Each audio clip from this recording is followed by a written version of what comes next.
maybe even more than one in an inning. You could almost understand this lineup wasn't capable of so much more. So sooner rather than later, the dam will break. And when it does, the opposition had better be able to swim.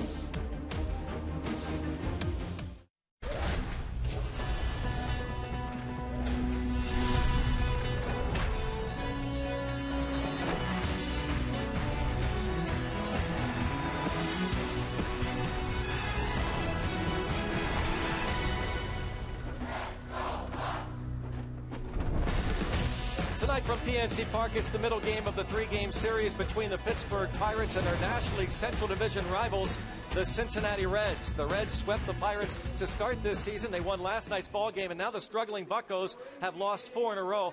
And we've been talking a lot about a struggling offense in particular. And last night after the ball game, Pirates All-Star, as Clint Hurdle likes to say, put a foot down and took personal responsibility. I feel strong. I feel good when I'm up there. I feel fine when I'm hitting. I'm not saying all my legs or whatever is hindering me from being able to drive the ball the way that I want to drive it, or I don't feel like that. I feel fine. I feel great. I just know that there is just something a little off, and I can't say that. I can't sit here and say, oh, my knee is the reason or something like that. I don't believe so. I just believe I'm just a little off, and that's all that it is. And it's just getting myself back there because I'm sick and tired of going over freaking 4. I'm not feeling bad for myself. I'm here for a reason. I'm getting paid what I'm getting paid because of the way that I should be playing the ball. Right now, I ain't making I'm not doing what I should be doing for the money that I'm making right now. So I need to get myself back and get myself on the right track, and that's what I'm going to continue to do. I know it's going to come, but I also know sitting around I ain't going to do it. It's going in there, trying to get myself right, figure out what I need to do to get it right, and then once it gets going, it ain't going to stop. So, while I'm down right now, get me while I'm down, but once I get going, I ain't stopping. Andrew McCutchen last night, and Bob Walk, here's a guy who is really struggling at 185, but you talk about taking personal responsibility and being awfully blunt. The talk in the clubhouse today was about Andrew McCutchen's words last night. Well, and you can certainly understand why. I mean, after hearing him talk and what he said, everybody in that clubhouse, everybody in the whole Pirate organization, you would think would be looking at themselves a little bit, saying, what can I do to turn this around and get this thing going a little bit better? I mean, it's just amazing to have a guy come up and say that. And Greg, how over the years I've kind of thrown cold water on the player leadership type thing. Well, after 35 or so years, I'm going to have to change my mind. That was something else right there. Yeah, that's leadership. That is truly leadership right there. So we'll see what happens tonight as the Pirates try to get it going, and they need a stopper on the mound, so they turn to their ace. Garrett Cole looks to go 5-0. It's Garrett Cole and Andrew McCutchen and the Pirates taking on the Reds. Coming up next.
Brought to you by Toyota. Toyota helps you get the most out of your drive. Just ask a friend who drives one. Toyota, let's go places. By Barrel Automotive, we're driven to be better. And by PNC Bank, for the achiever in you. Let's go Bucks. Beautiful night for baseball as Garrett Cole takes the hill, coming off his National League Pitcher of the Month award and looking to start his 2015 season a perfect 5-0. And Andrew McCutchen, you heard from him moments ago. And as Bob said, that really is true leadership. Check out the Honda starting lineup. Ryan Price's Cincinnati Reds are now 13-13 on the year and 4-0 against Pittsburgh. Billy Hamilton leads off. He'll be followed by Marlon Byrd and Joey Votto.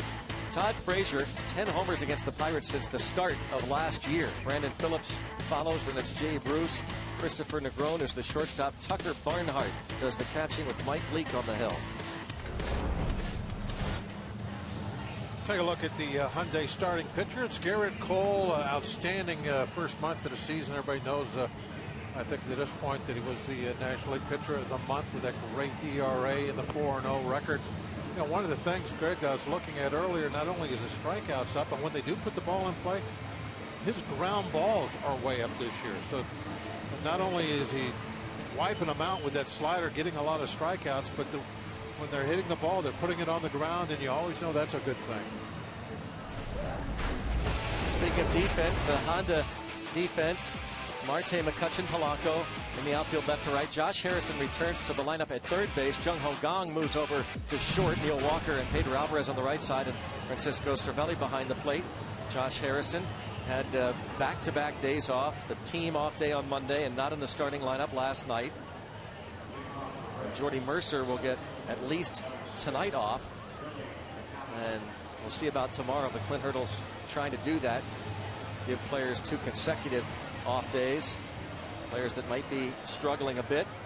Jung Ho Gong, really one of the bright spots of the offense recently. It is a beautiful night in Pittsburgh as Billy Hamilton steps in. A couple of hits in last night's game and an RBI infield single in the 9th inning. He's hitting .214. First pitch strike at 95 miles per hour.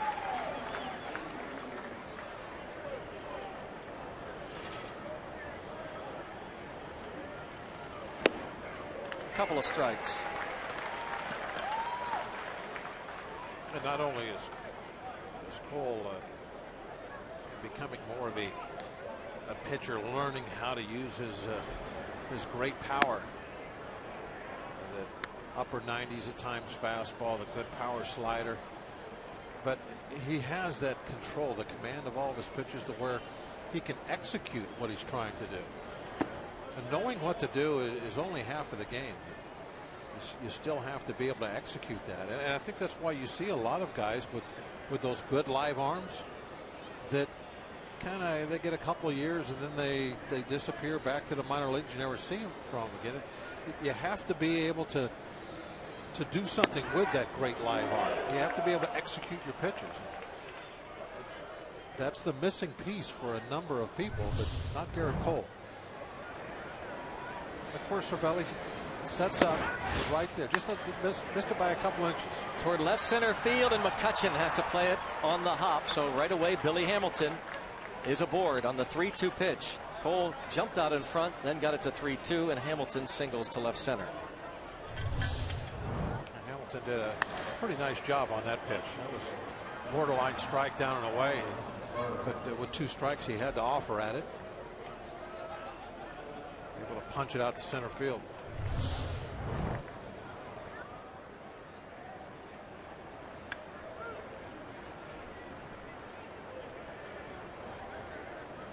Hamilton with 13 steals to lead the league, caught once. Always a huge challenge when he does get on. To keep him over there and not turn a base hit into a double. And had him leaning very close. Hamilton was definitely leaning was thinking of going. He was leaning and he had a huge lead to boot. And the throw just a little bit off to the home plate side. So Pedro had to reach back. Being a right-handed first baseman doesn't help make that tag either. Hamilton stole a couple of bases while Cole was on the hill back on April the 8th, second game of the season. Hamilton stole 3 bases that night, and you see that the Pirates have caught more base runners than any team in the National League, Barrel Automotive League leaders. Marlon Byrd had a big home run last night. 2-run blast in the 3rd inning, his 4th of the season. Byrd definitely one of those guys that Cole needs to elevate that fastball on a little bit. Pretty good low ball hitter.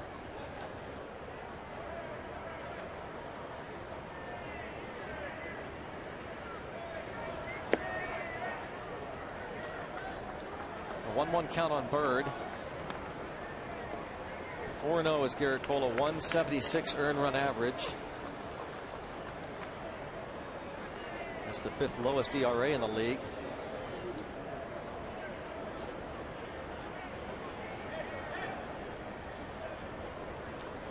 One ball, 1 strike, just underway. Big lead. Look at that. And towards center field, McCutchen coming on. It drops in front of him. 1st and 2nd. 2 hits to center field. That ball looked like it might carry out there. Just got out and died. Down on the toward the label of the bat. That's why it didn't go anywhere.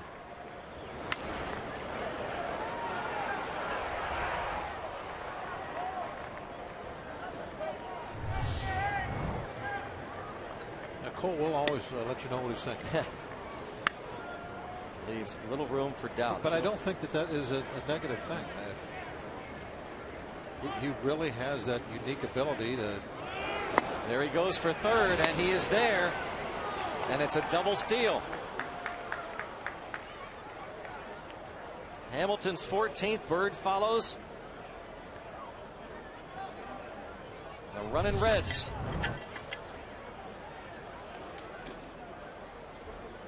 Good, quick, accurate throw, but just too much speed and a great jump. Hamilton gets in pretty easily. Bird's first. You know, watching that super slow-mo there, instead of a slap tag, if it would have just been laid on him the whole time, looked like he kind of came off the bag for a moment.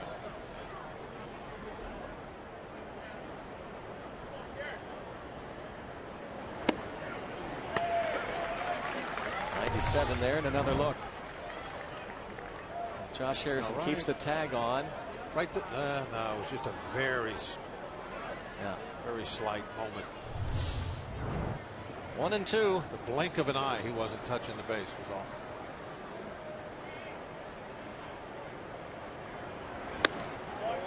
So 2 on Joey Votto. Joey Votto, a 5-game hitting streak. He's hit safely in 6 of his last 7.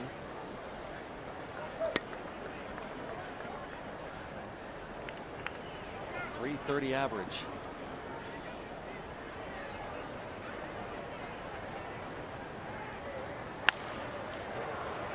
Stays 2 and 2.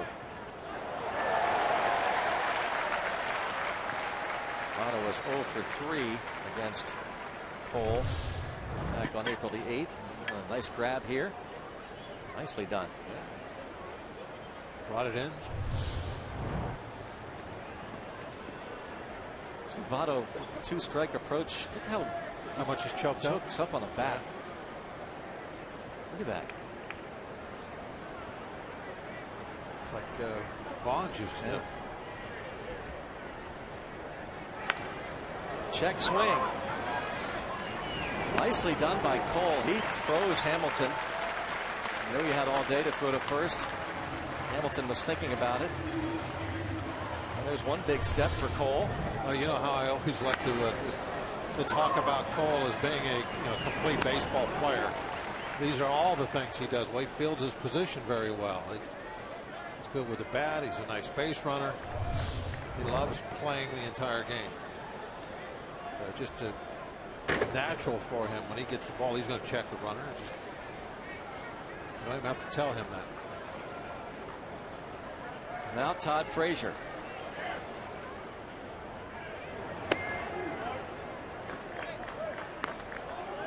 Rivers Casino tips to win. No long balls, and that's very important with Frazier up there. That was a problem last night, of course. And Marte in that cleanup spot. Let's see how that works tonight. It's a natural, I guess. He's leading the team. RBIs, home runs, should be a cleanup hitter. Well, that's where he's at.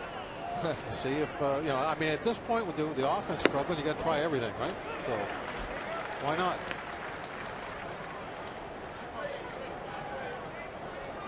Todd Frazier, that home run, his 9th of the year. Last night he's tied with Adrian Gonzalez of the Dodgers for the National League lead.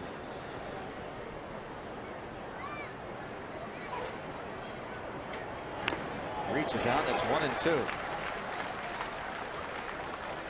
Got a chase on that slider. That's been very important for him early this year. Now Cole will really look for the strikeout here. He has struck out 35 in just over 31 innings.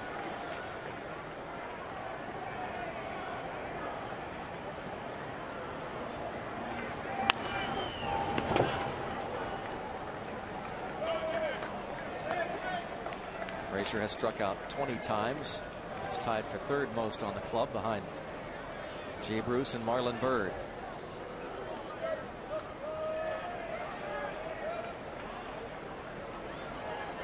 And Frazier homered off of Garrett Cole back in Cincinnati, the 2nd game of the season, in the very 1st inning.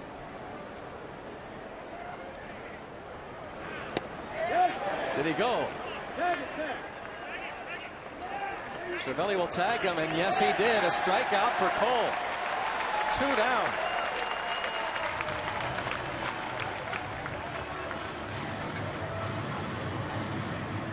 I don't think it mattered if he swung or not. It looked like a pretty good pitch to me. I mean, that ball looked like it was right there at the knees.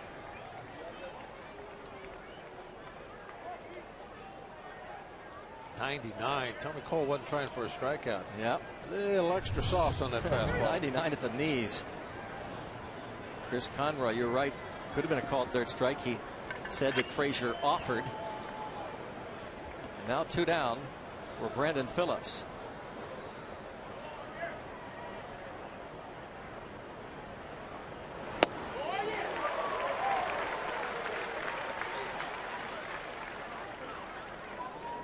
Phillips guessing fastball on that first pitch.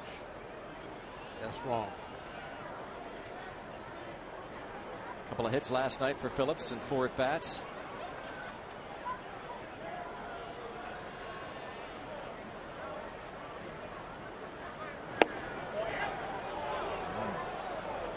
One ball, 1 strike.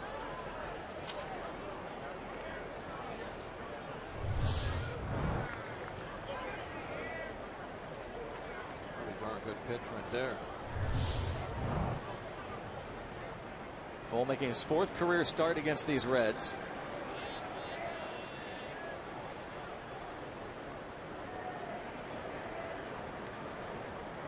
Garrett Cole has become the first Pirate starting pitcher to begin a year with a 4-0 record since Jeff Suppan back in 2003. And he's out in front now, 1-2.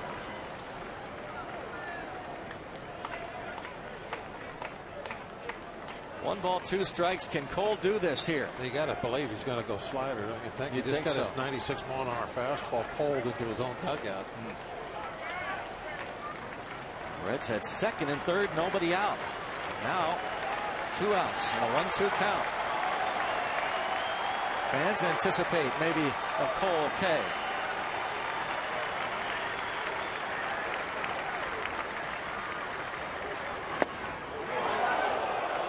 .98, 2-2.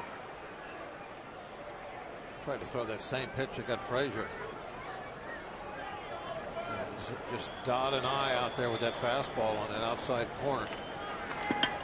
Just missed with it.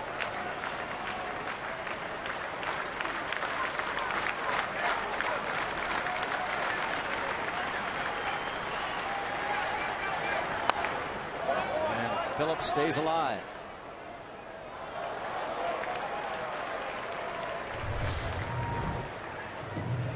Tries the slider on him this time.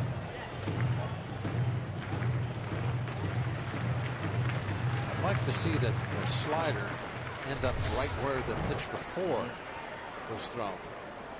That would be the perfect location for that pitch to get maybe a check swing strike 3. And Phillips has only struck out 11 times this season. And past Cole, but right to Walker, and Garrett Cole keeps the Reds from scoring. Second and third, nobody out. He puts up the 0.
As Gregory Polanco leading things off, to be followed by Neil Walker, and Andrew McCutchen hits third.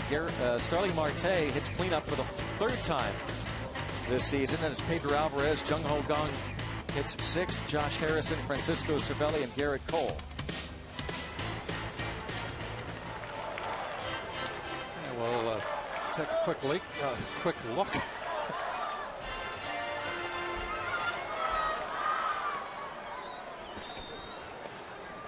Yeah, we'll take a quick look here.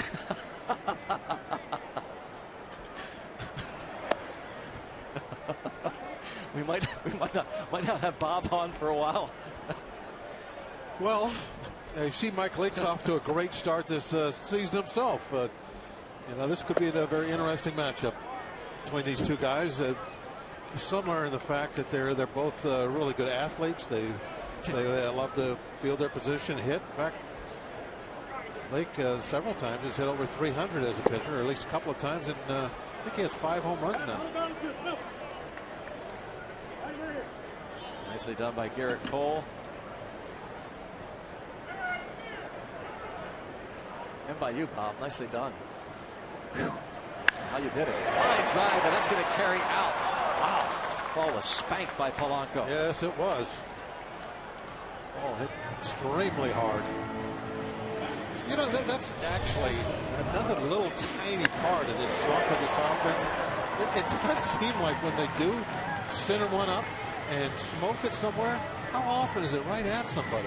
I know the first week of the season it seemed like we talked about that a lot, but I don't know. You know what? Maybe it's just because you notice it more now. Yeah, because I think so. We're having a hard time scoring runs. So every time someone does hit an atom ball, it under a magnifying stings glass, a little bit. anything. Yeah.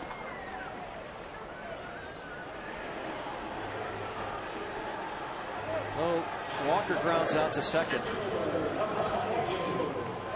And it will be Andrew McCutchen.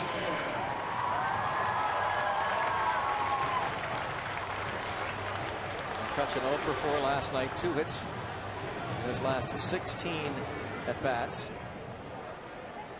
Down to 185. You heard what he said after the game. I take full responsibility for how we're playing.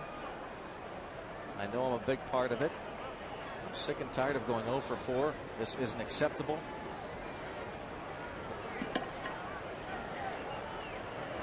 It ain't fun making right-hand turns, especially when you're used to making left ones. Well, when your league MVP says that about himself, then there better not be anybody anywhere near that clubhouse making any excuses about anything. That just set the tone for the season. Grounds out to Frazier, so 1, 2, 3. After the line out to left, a couple of ground outs. It's 0-0.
About Andrew McCutchen and the comments he made last night after the game.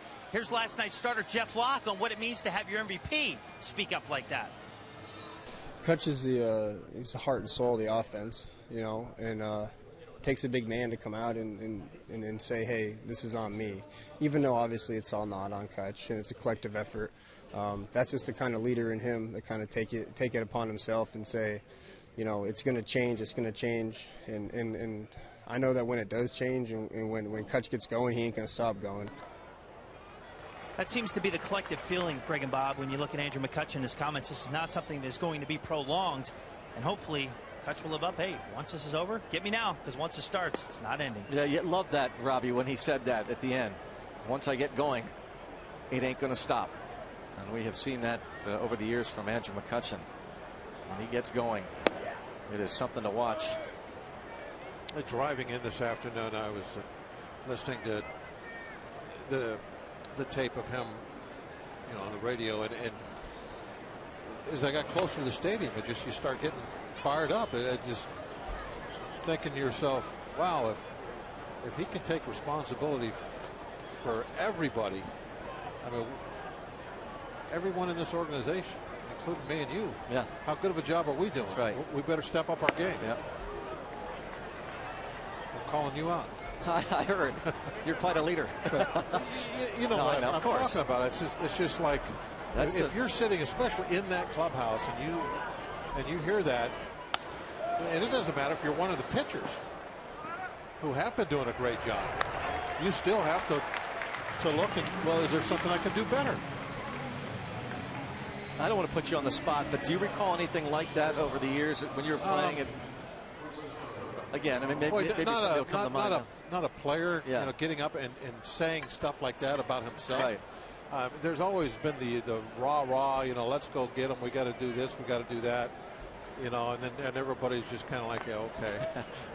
You know, and that's, I think, why I've always been, and you know this, yeah, and I mentioned it during our open, where I'm like, okay, yeah, team leader. the manager really has always been the leader in my mind on any ball club. But when I heard that today, and I'm thinking, wow, now that's doing something. It's a leadership. That's a heck of a play right there. Josh Harrison robs Christopher Negron. One of the things that Jay Hay brought to the table last year when he became such a huge part of this club, coming out of that hole that they had dug early on, was his fantastic defensive plays. Not only at third, but wherever they put him out there on defense, it was just amazing that he would spark the team with the diving catches. Tucker Barnhart wasting no time. A line drive base hit to right. But Jay Hay is such really a great glove down at third base. And I think that's even been a little bit in a slump to start the season for him. Not only the bat, but the glove a little bit. So it's nice to see him make that great play right there to get a tough out. Because he can pick. Mike Leake, that one hit, a home run, his 5th career home run. 1 for 13. Hits this hard the other way, sending Polanco back. And there, head to the bottom of the 2nd inning. Reds and Pirates, middle game of the series, 0-0.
Sports studio with the State Farm Game Break. A big afternoon for Bryce Harper with his Nationals taking on the Marlins. Home run in the 2nd, home run in the 3rd, home run in the 5th. 3 home runs in a row, a career high for him in one game. His 6th, 7th, and 8th of the season. Harper and the Nationals win 7-5. Let's head back to Greg and Bob over at PNC Park, guys. All right, thanks. You saw that last one, an upper deck blast by Bryce Harper as they beat the Marlins here in Pittsburgh. It is 0-0 going to the bottom of the 2nd, and Starling Marte against Mike Leake.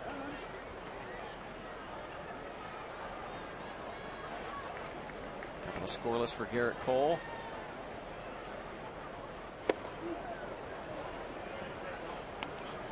Marte, an opposite field home run in last night's game, the 7th of the season.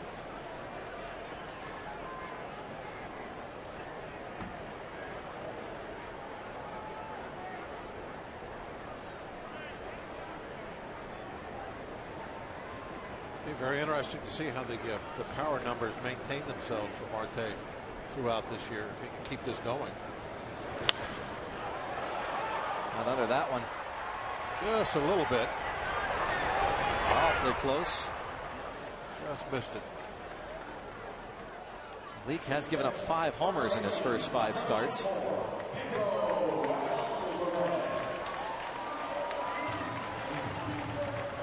It's a Central Division showdown at PNC Park this Friday. Buccos and the Cardinals at 7:05. Also Free Shirt Friday. First 20,000 fans get a free Pirates t-shirt courtesy of Mylan. For tickets, go to pirates.com/freeshirtfriday.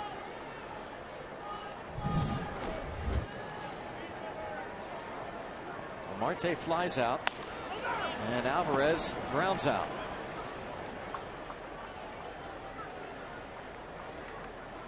.13 pitches for Mike Leake. Yeah, we are making Leake work very hard to this point in the game.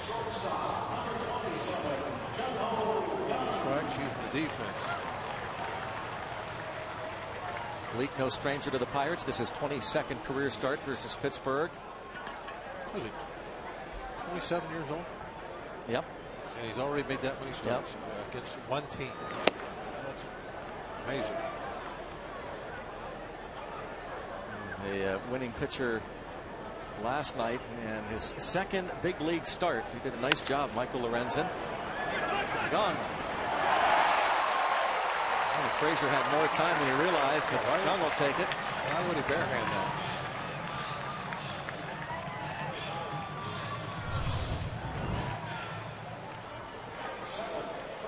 Whoa.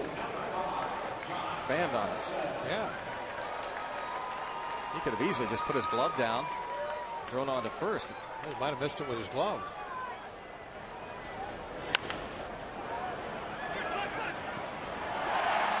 Not even taking any time to look until he saw that Votto left the bag.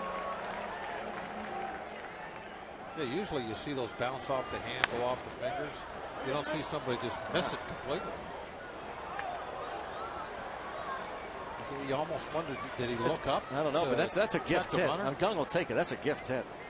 Really. Right now? Take anything. Fine. Yep. Get him home.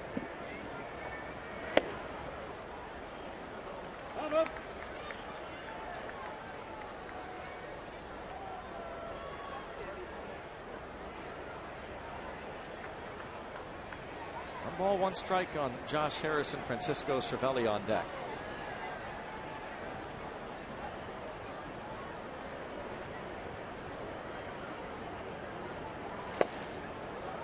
Did you notice how Leake checked first base at that? Mm-hmm. Looked over his right shoulder. Why? I don't know. You don't see guys do that very often. It's kind of like an owl. Spinning his head around. See if he looks to his right again. Oh, look at all. Phillips on to first, takes care of Harrison and the Pirates through 2. It's 0-0.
League hot topic. Melanson finds a new way to transport players through PNC Park's tunnels and much more. Inside Pirates Baseball, presented by Allegheny Health Network, tomorrow after postgame on Root Sports.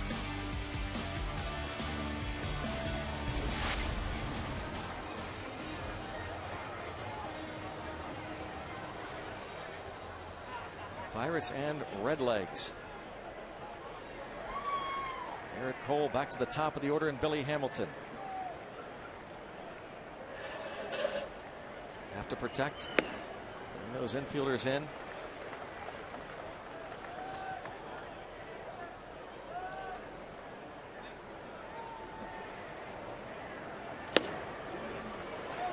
Couple of quick strikes on him.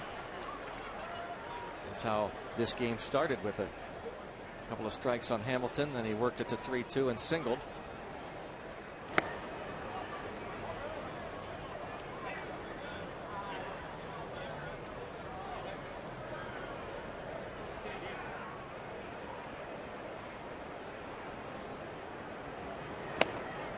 Cole doing such a good job in that first inning. The second, third, and nobody out. You're in a tough spot. The second, third, nobody out, and Joey Votto at the plate. To get out of that. Great job. Broken bat, little flare. 1 out.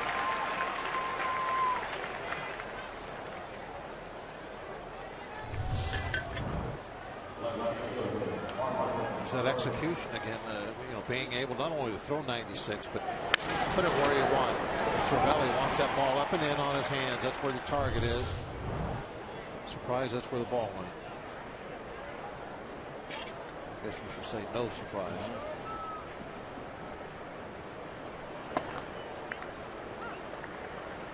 Breaking pitch to Byrd, strike one.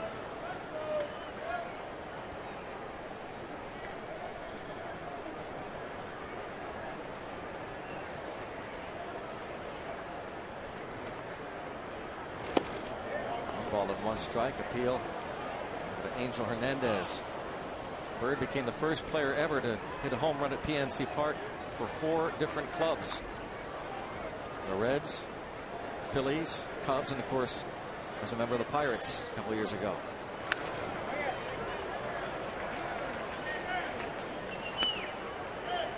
Ball and 2 strikes on the 37-year-old veteran Marlon Byrd.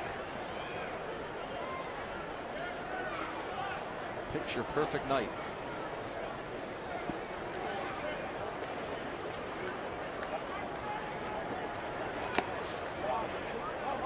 Two and two.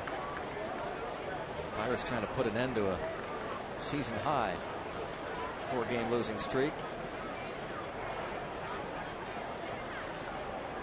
And the Reds have won the first 4 games of the season series.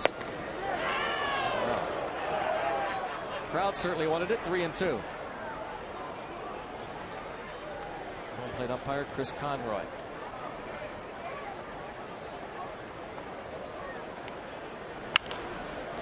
Bounced and foul.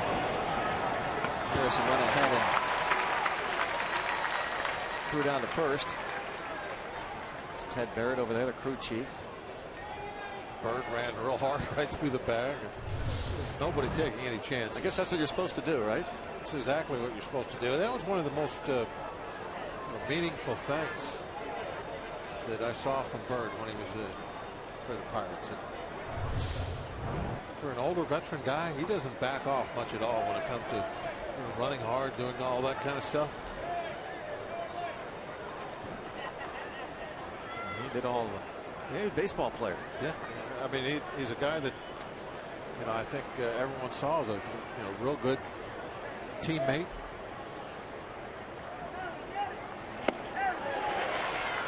So instead of a ground out, it's a strikeout. 99. Yeah, Cole's kind of like throwing some 95, 96, 94. And it seems like when he's got the 2 strikes and he wants to really go for that punch out, there's a little bit left. I mean, the accelerator goes down just a little bit further.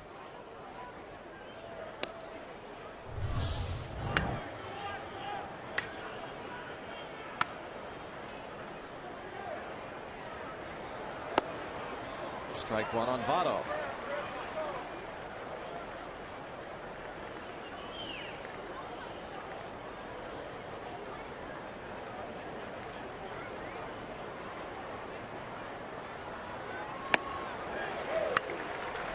'97. Votto really upset. He had that ball just thrown right by him. I mean, he just way late on that one. What does a pitcher think when he sees a reaction like that from Joey Votto? Come back and get him. That's what he thinks. I sure wouldn't know, Bill. Garrett Cole saw Votto's reaction, and Votto looking over at Cole, and there's some words. They are barking back and forth. This is getting interesting.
I think has been tossed and sprinted and made contact with the umpire, Ted Barrett, getting in between Votto and Chris Conroy. And so Votto has been ejected from the game. I have no idea why he was so upset at Garrett Cole. Well, Greg, I think he was upset going back to the other at bat. Runner at third, nobody out, and he check swing Tapper back to the mound. And he looks over at Cole and basically says, right, "You pitch, I'll hit." Right. Well, I mean, he just lost his emotions. And there he gets tossed, and then he really went nuts. And he basically says to Cole, you'll see him say, "You pitch."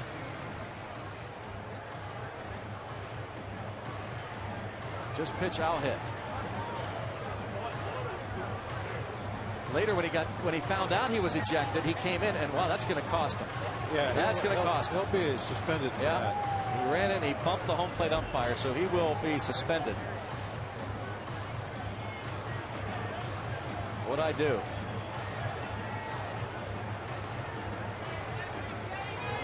I'm not sure he deserved to be ejected for that. I think that's... Yeah, you know, I'll tell you, though, that's the kind of stuff that can get out of hand.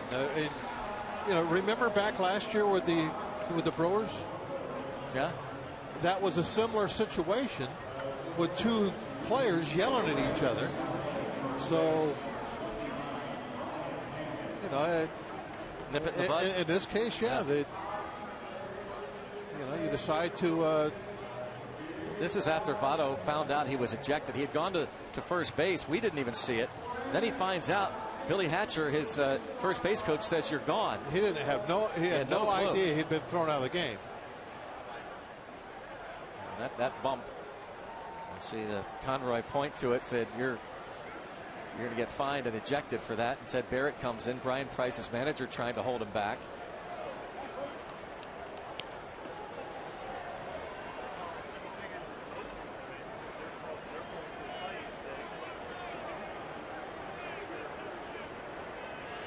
That was really kind of bizarre. Well, we saw the back to the very first at bat. He was mad at himself, frustrated with that. And then we saw the frustration on the strike 2 pitch. You remember that? Yeah. And I just asked you what a pitcher thinks when he sees that kind of reaction of Votto. Right. And so then he strikes out, and Cole's walking off. And then I think Cole hears the umpire yell, "You're out of here." And so he turns around to look to see what's going on.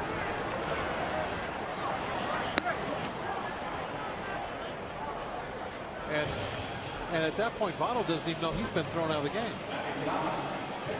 You know what I mean? Yeah, I don't know. I don't know that. Yeah, I know what you're saying. I'm not sure that's why Cole. You don't think that's bizarre. why he turned around? No. That's the second to last pitch. Now see the reaction right here. Now that and that's no big deal to me. But maybe that's why Cole looked. But Cole didn't even look at him really until he was across the foul line. Barely looked at him. He was across the foul line. He just kind of glanced back over his shoulder for a moment. I think he may have heard the commotion and just looked over his shoulder. You think? Or was it because that was after that? Oh yeah. Okay, I should say. I mean, because that's when Votto got tossed when he said, you pitch, I'll hit. And then he started walking to first base. Then the umpire ejected him. That was just a really kind of bizarre reaction. Here's the first pitch of that at bat. He's not happy with the call. Cole got the strike call, and Votto, you can see a shoulder slump.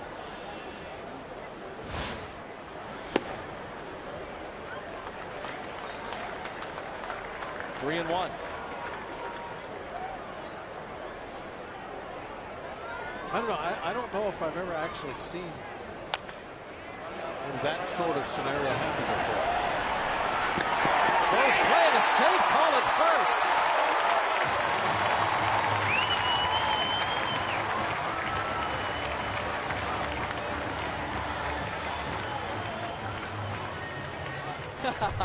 Wow, he says. He slams one right straight down off the plate.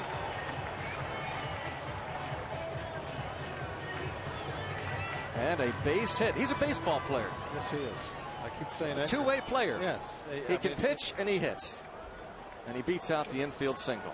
When I use that phrase, I'm talking, I think, more like the love of the absolutely of the competition. Yeah. I mean, he likes doing what he's doing right there in that shot as much as pitching. He loves to play the game.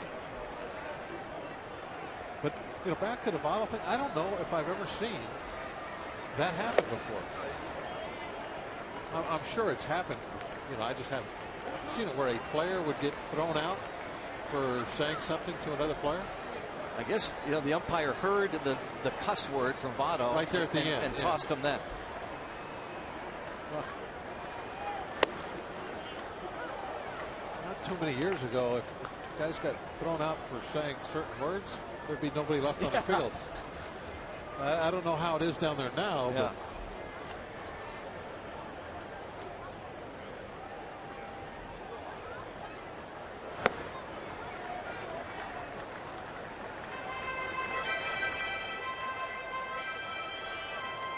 there's the crew chief. I wonder. Votto called Cole, cussed at him, cuss word. Did the umpire? And the umpire wasn't looking at Votto. And so he hears this cuss word, and he figures Votto's calling him this because he's already complained, and he fired his helmet down. See, watch the home plate umpire. He's not watching Votto looking and yelling and calling. See, he turns, and that's when Votto calls Cole something. The home plate umpire now hears him yell the cuss word and ejects him. That's a good call, Greg. I think you got it right. Well, thanks to a friend who was watching the game with us who responded that. That's what happened. Got some former Bucco players helping us out. KY. guess we could say thanks, KY, right? But that absolutely was it. He thought he was yelling at him instead of. You just don't have to be that polite. You don't get thrown out of a game for being rude to each other, unless you're rude to an umpire. Well, Conroy did see Votto's reaction to the first strike that he called. Yeah. Now in his mind, and the helmet Votto's mad slamming at him. on the ground after the third strike. Yep.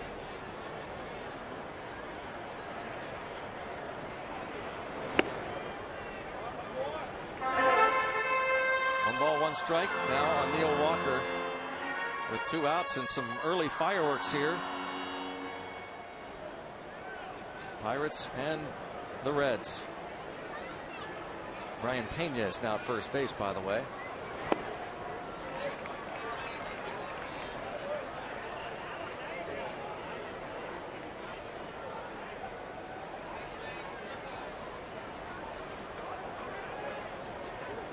Mike Leake has to concentrate on the game at hand. And he does just that. Takes care of Neil Walker.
Brought to you by the Chevy Malibu and your Western PA Chevy dealers. And by Day Automotive. We're going to make your day. Let's go Bucks! It is 0-0 going to the top of the 4th inning, and he, Sterling Marte, is the subject of our Day Automotive This Day in Pirates history. A year ago, 2-1. First ever walk-off replay review in Major League history. The triple by Marte. Ball gets away. Initially, Marte ruled out. Pirates wait, and then they overturn the call. Safe after the review, and the Pirates with a walk-off on the replay.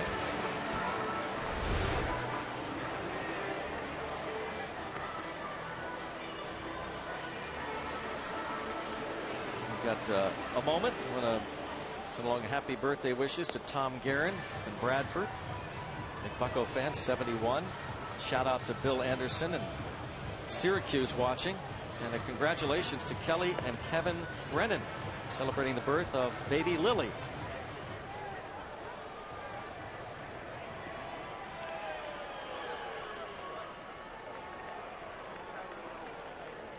Todd Frazier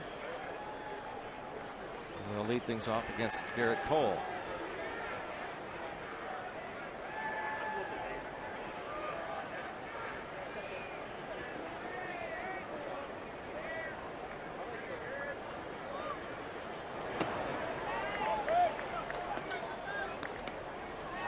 Frazier, Phillips, and Bruce, 4, 5, 6 in the order.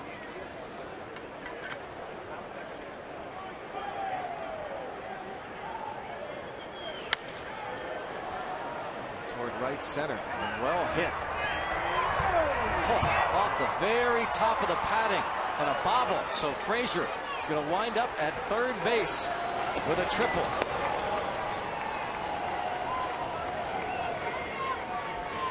He generates some kind of bat speed with it seems like just his hands and his wrist. Jeez, off the end of the bat, out of the zone. He's just like reaching for it, like you think, okay, maybe popped one up, and it hits the top of the padding. It's pretty strong to have that kind of bat speed with that type of swing.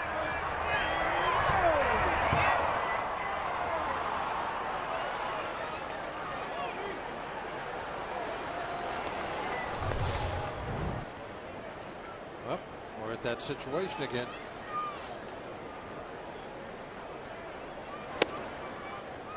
On a third, nobody out. Cole able to get out of this same deal in the first inning.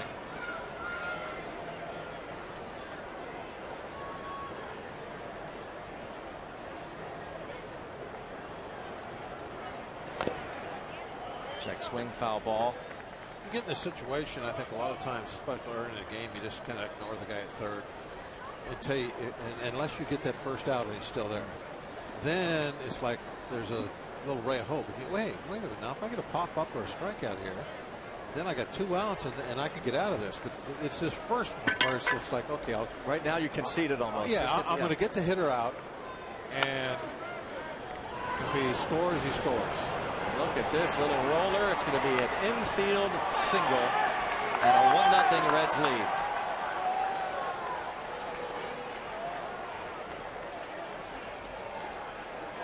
Well, that's pretty amazing.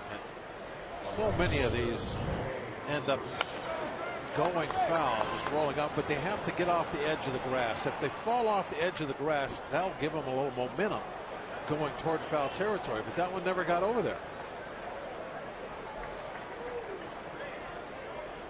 That's incredible. Look at Cole. There are so many uncontrollable facets of this game that you can do everything and so perfect, and it still just does not work out because of plays like that.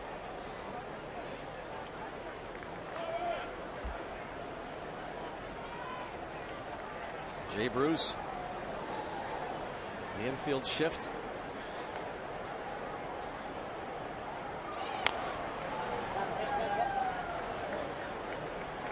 Flight out to center to start the second.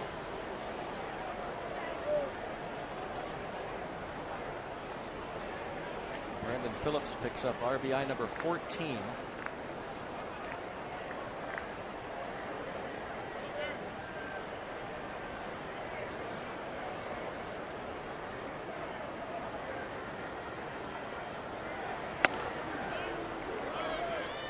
And a ball and 2 strikes. Pretty darn good pitch right there.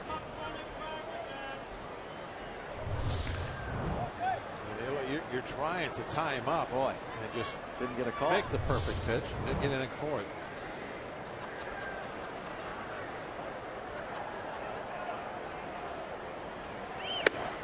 Two and two.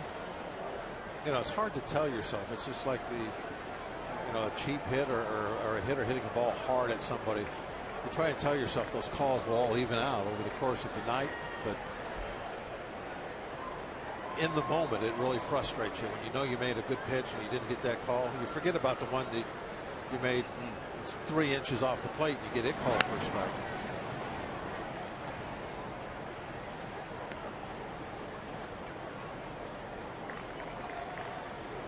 A lot of little mind games going on with yourself, trying to stay focused. Don't get frustrated.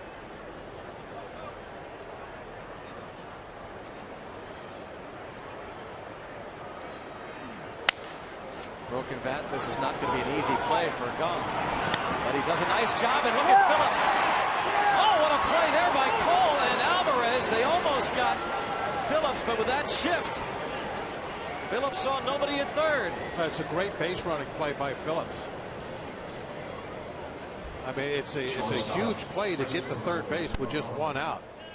So no matter what kind of gamble, if you can make it, you got to go. And so, Phillips probably, he's thinking about this before the ball is even hit. If the ball is hit over on that side, I'm going to third. I mean, what can you do about it?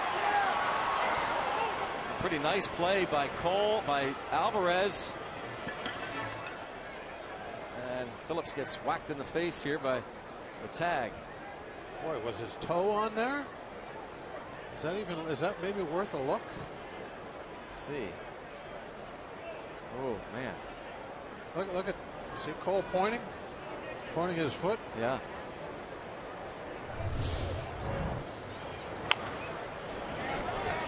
Christopher Negron at the plate. That was really a heads-up play by Phillips. Does his foot come off the bag? Right there.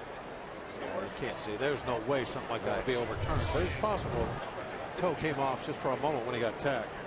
Cole thought so. Excuse me. Well, there's a heads-up play by Phillips, and something you got to be thinking about. And I would think more players do, Bob, now with these overshifts.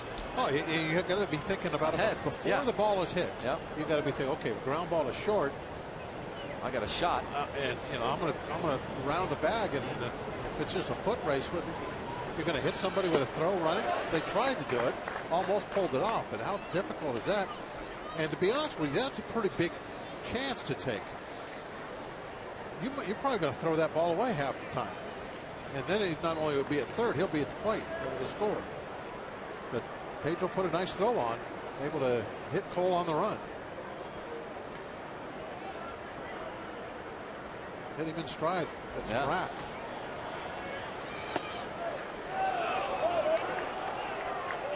Close, 2-2. Just a little bit off. Clint Hurdle said, "Where's that ball?"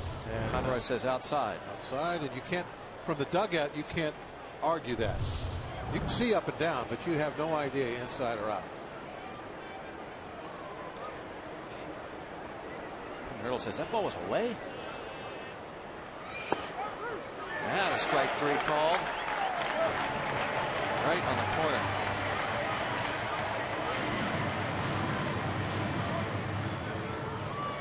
Go back to this Brandon Phillips play once again. Heads up base running by the veteran. Well, you can see that now the hadn't been hit yet, but Phillips sees is completely open over here. So there's no reason to not go all the way. Gung has to come in, make the play. There is nobody over there. And for a moment, Bob, Harrison hesitates at second just in case he's going to take a throw. So that's why he's not over at third.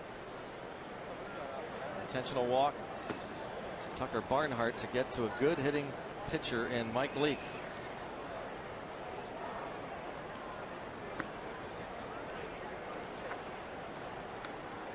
Take their chances.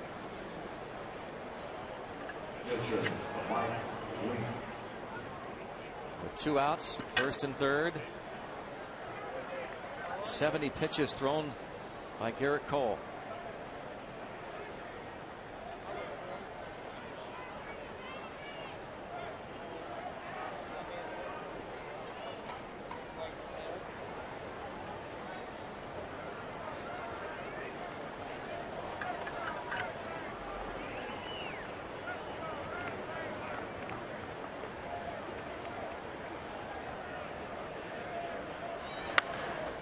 Leake hits this one the other way. It's going to be out of play. Another nice catch. Bring a glove.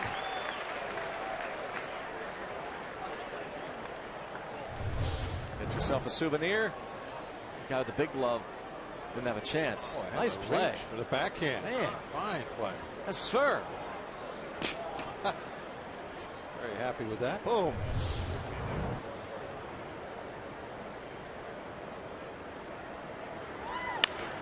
And look at Mike Leake. How about this?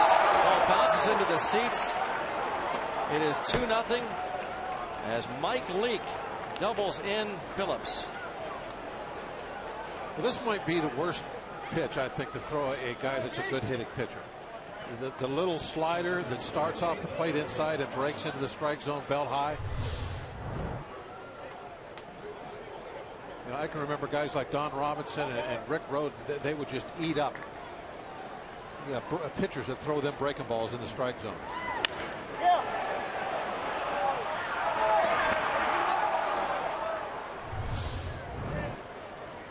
And now it's Billy Hamilton.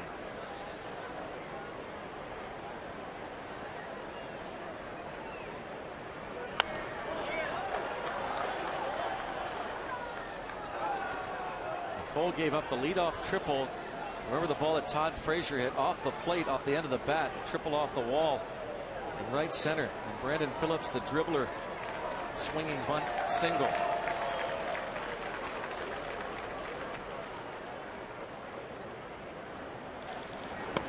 Phillips going to third on the ground out. Negron struck out looking. They decided to intentionally walk Barnhart, and Leake delivers the RBI double.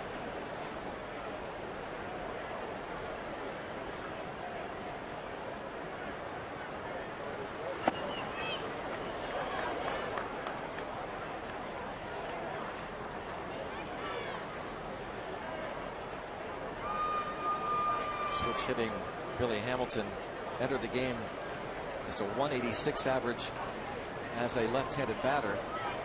He's 1 for 2. And it's 2-2.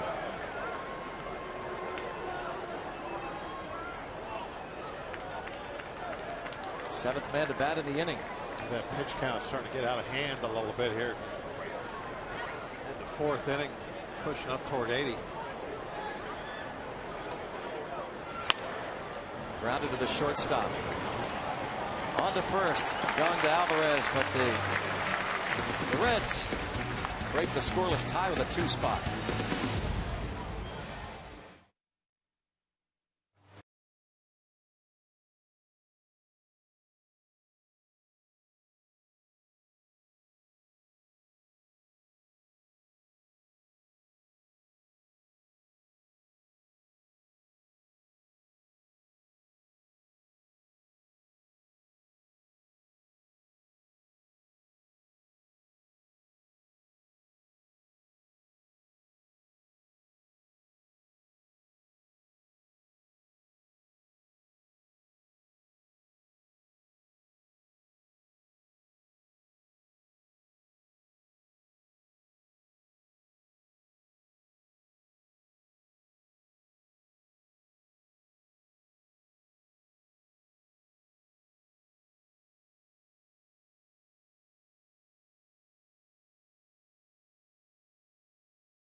Baseball on Root Sports is brought to you by Allegheny Health Network.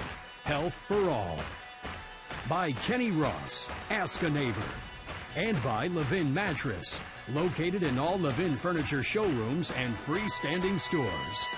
Let's go Bucks!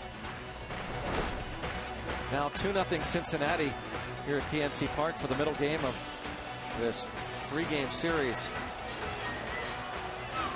There's Andrew McCutchen stepping to the plate. And a Point Park University tweet. And that is what a true leader does. He carries the team on shoulders. Come August, he will be one that everyone is watching.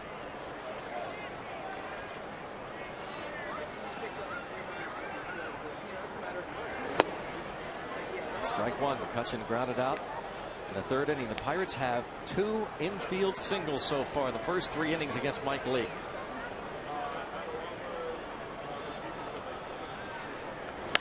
His ground ball rate went up substantially last year. In the early going, he's gotten his fair share. His former first-round pick, who jumped right from college at Arizona State to the big leagues. Another ground ball. In the dirt, a nice pick by the new first baseman, Brian Pena.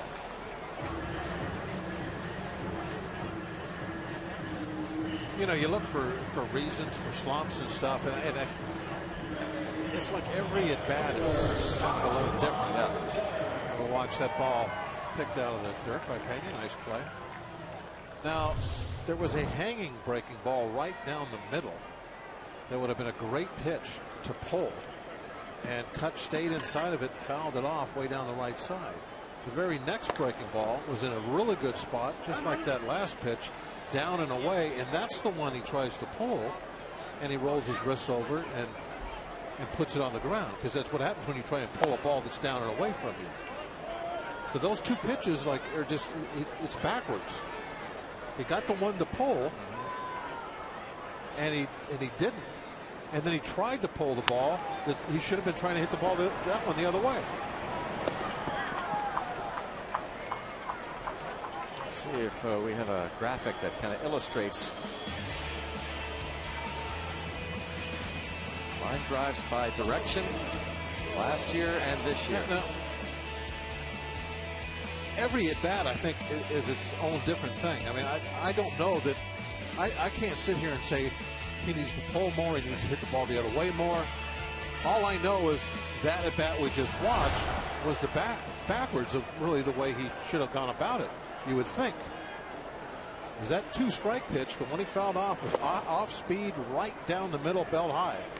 And he fouled that one off down the right side. He was really trying to stay inside of it. And then the pitch that was away, that he should have been trying to go the other way with, that's the one he tried to pull.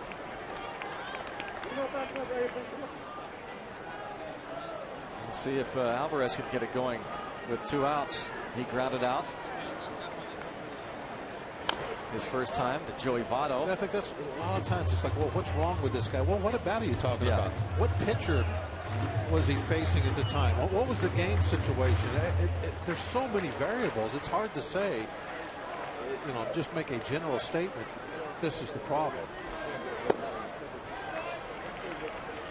Like, for instance, there's been a lot of talk about Kutch's knee, and Kutch has said that it has nothing to do with my knee.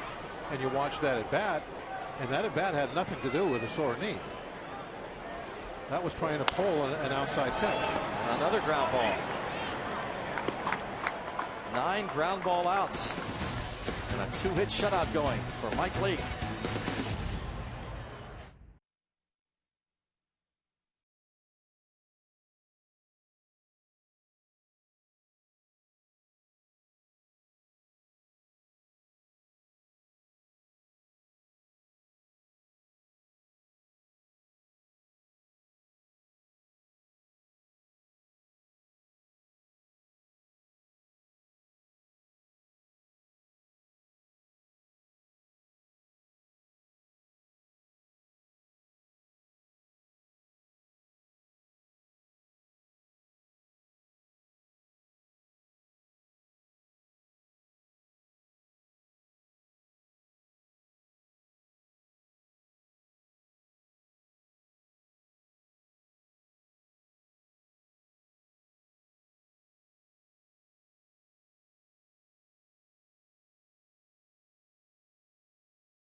great shots from the Allegheny Health Network Supermo, and to the sounds of Kid Runner coming to Stage AE on May the 28th. The night at the ballpark, night for some ice cream and hoping for some more offense, but so far nothing through 4 innings. Now Marlon Byrd, who has singled and struck out, will be followed by Brian Pena and then Todd Frazier. It's Garrett Cole. I would like to have a more efficient 5th inning. He had a 1-2-3 third. And there's a high drive deep. And another home run from Marlon Byrd. He's homered in back-to-back games, 5 on the season, and a 3-0 Cincinnati lead. Now the Reds came in here a little offensively challenged themselves.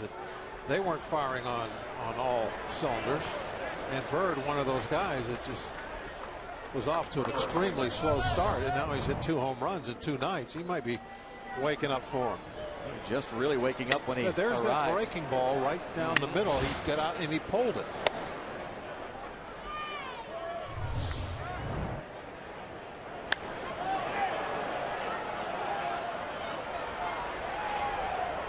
Now that's exactly what I was talking about with the McCutchen at bat.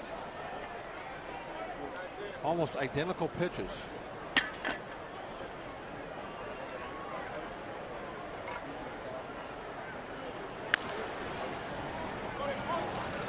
There's Josh Harrison playing on the right side. Retires Pena.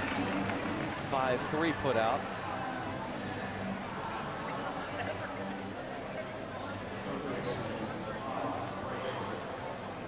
Cole's now going to face Todd Frazier. Josh Harrison, familiar with that side of the infield, playing a lot of second base. He was at second base against the Cardinals most recently. As Todd Frazier swings and misses. Neil Walker and Jordy Mercer turned a sensational double play last night with that shift.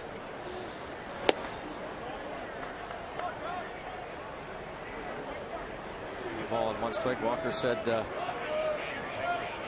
he's least comfortable playing over there, that left side of the infield. And it was weird. A little up and in action to Frazier. And that triple off the wall in the 4th.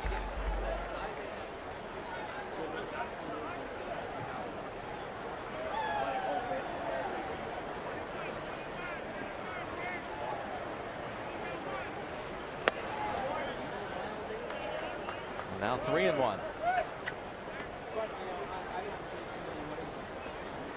Cole's ERA at the start of the day, 1.76. He's given up 3 runs now. And he walks Frazier with 1 out.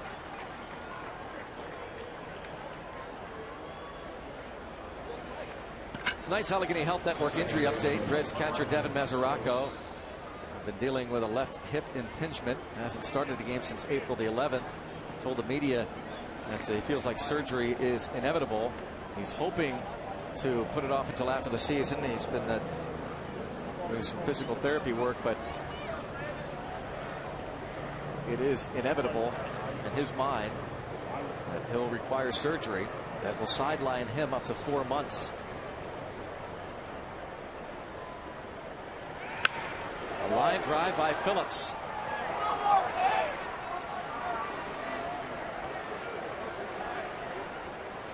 First and second.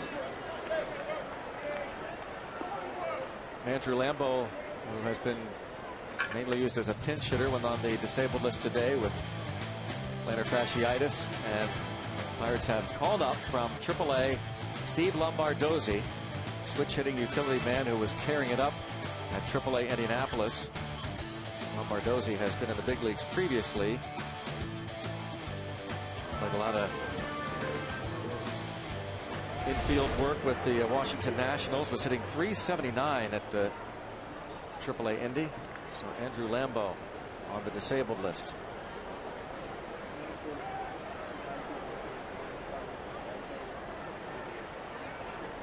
Jay Bruce has flied out and bounced to short. Cole having to do a lot of work from the stretch tonight. 3 runs, 8 hits now for Cincinnati. It hasn't been much come easy. It's been a battle every inning. He's about to throw pitch number 90.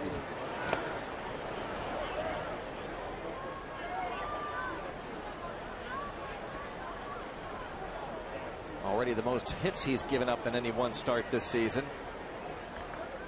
Red scored 3 runs on 5 hits in his first start of the year in Cincy. He went 5 innings.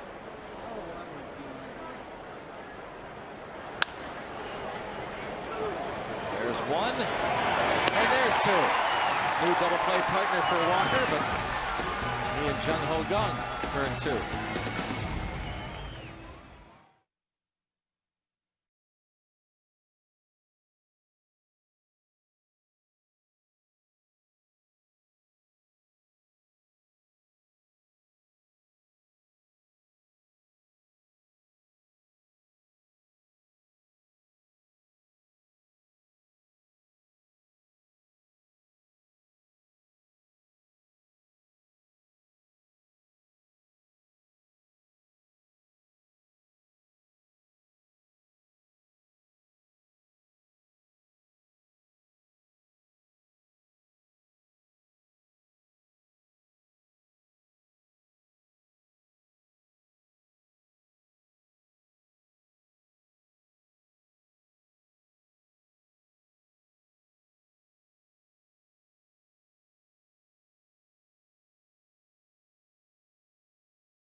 Ray Searage back down top with Garrett Cole. The Chick-fil-A double play. You just saw it. Walker to Gung to Alvarez. Yeah, it's been a battle for him. He's still out there getting it done. Need to get the offense going. Give him a little bit of help. Down by 3. You can see how he just demands perfection of himself. Sometimes you look at him, you think he just gave up 7 or 8. On the other side, Mike Leake has given up 2 infield singles. He's got 9 ground ball outs. Gung has 1 of the infield hits and another ground ball. A high throw, and there's a break. Maybe that will lead to something. There on Negron.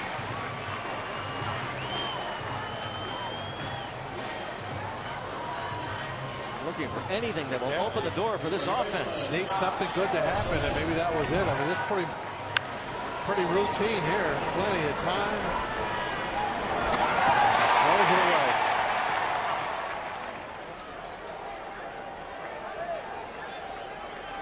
Danny done a good job getting up, getting that ball, keeping it from going into the stands, perhaps.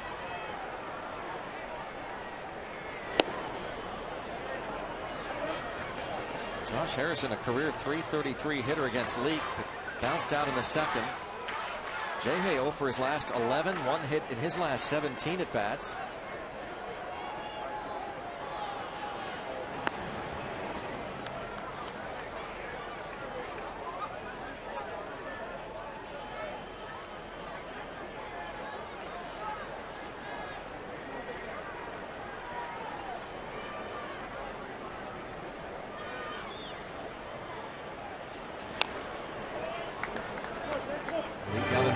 2.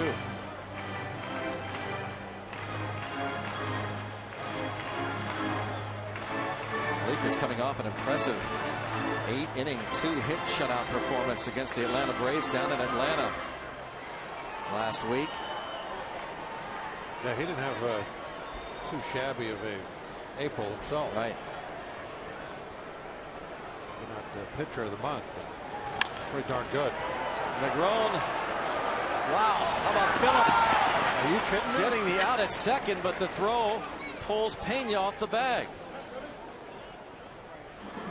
If there was ever a tailor-made double play, I mean, that's Negron's having a bad inning. This is a one-hop shot, and that's the feed he gives Phillips. Phillips still almost turned it into 2, but then his throw pulls Pena off the bag. Yeah, Negron trying to help the Pirates. Here's Cervelli.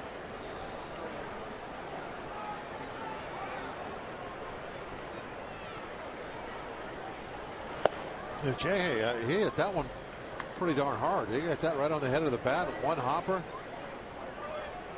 That, you expect that to get through the infield, but when it ends up being right at somebody, then it's like, uh-oh, double play.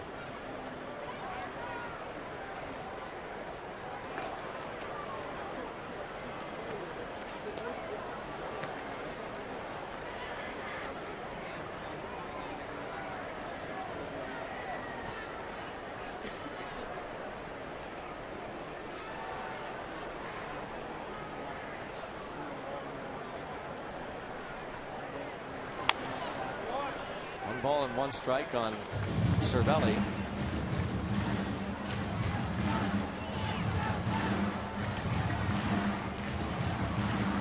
Yeah, another the facet of the offense the Pirates are having a hard time using is that running game. Not getting in a position where you can run much. I wonder if they would give Jay the green light here just to try and break something loose. A decent lead.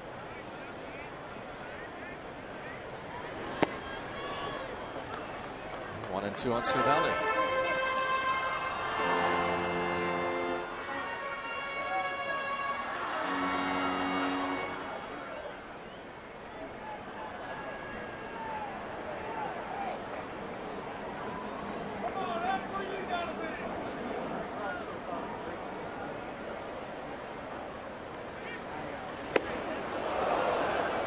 Almost got a piece of the jersey. Well, it's quite a ways inside. 2 and 2. Well, they got away with it. They got out of the way of that one. Way in there.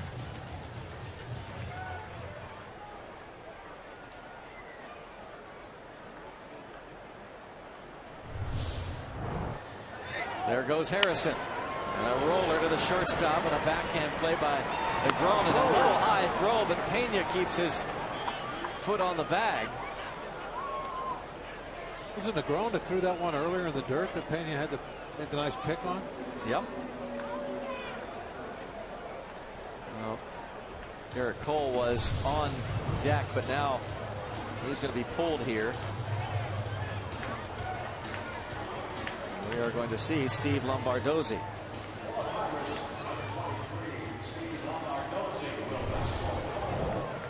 Garrett Cole goes 5, and now the Pirates need to do some work to get him off the hook. You know that Cole is not happy with just 5 innings of work, but his pitch count is up there in the 90s, closing in on 100, and we're getting shut out. There's an opportunity to score a run here. You got to take it. And one of those 2-out RBI hits. Talking with Lombardozzi earlier today, he is thrilled to be back in the big leagues. Played 20 games for the Orioles last year. He's especially thrilled to be here. He loves this ballpark. He had come to Pittsburgh when he was with the Washington Nationals.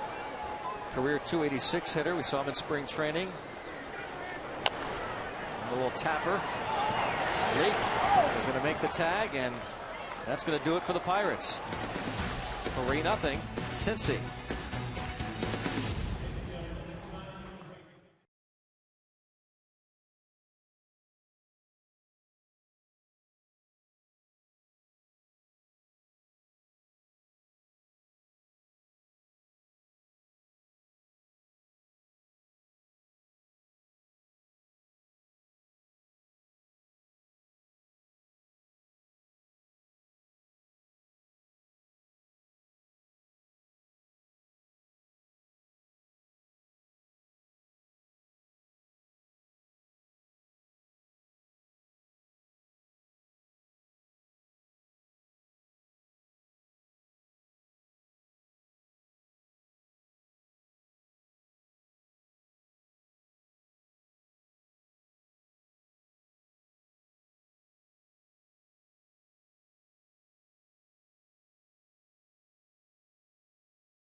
memorable moments at home plate, from fierce collisions to sheer feats of athleticism.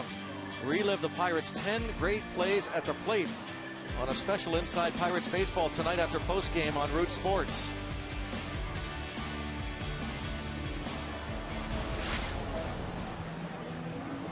And unfortunately, it is a recurring theme for this Pirates team. Struggles of the offense. Garrett Cole goes 5 innings, 3 runs, 8 hits, a couple of walks. One was intentional, 4 strikeouts. Gave up the home run to Marlon Byrd. Talking to tomorrow night's starter, A.J. Burnett. You know, it's nice to have A.J. back on the team for little moments just like this. You know, the young gun is frustrated. He needs somebody to listen and talk to, and you know, and maybe give him a couple words of encouragement. And that's the perfect scenario for A.J. to help with something other than, you know, actually pitching between the lines.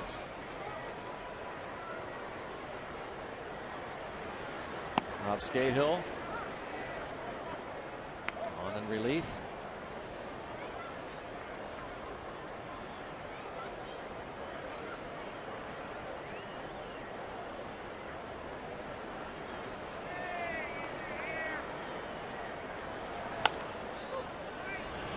It's Harrison. Retires Negron.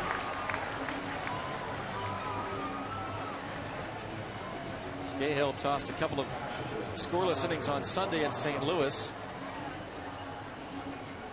Scahill is really, you know, there's always the totem pole out there in that bullpen. He's moved up nicely, I believe.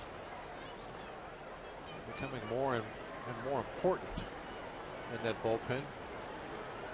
His 10th appearance. Pitching in some close ball games. Really, it's hard not for this team. It's hard not to pitch in a close ball game. So true. Because the pitching staff has been so good to this point. Very few games have got out of hand like last night's did. Scahill will retire Tucker Barnhart.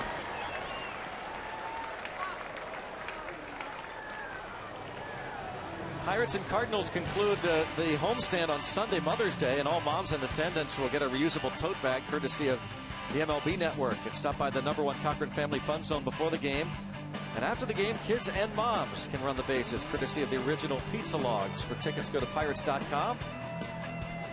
Mother's Day Sunday, concluding this 6-game homestand.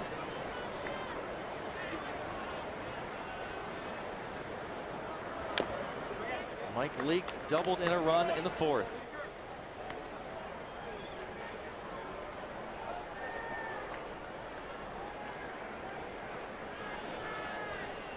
Not too far away.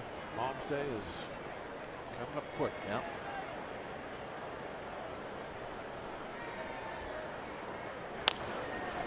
Now gun. He's got a gun. 1, 2, 3 for Scahill.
You need to be. You know it's taking its toll on me, but I don't feel invisible. So tell me why can't you stay? This is where you need to be. You know it's taking its toll on me. So I hope for a miracle. Yeah, I hope for a miracle.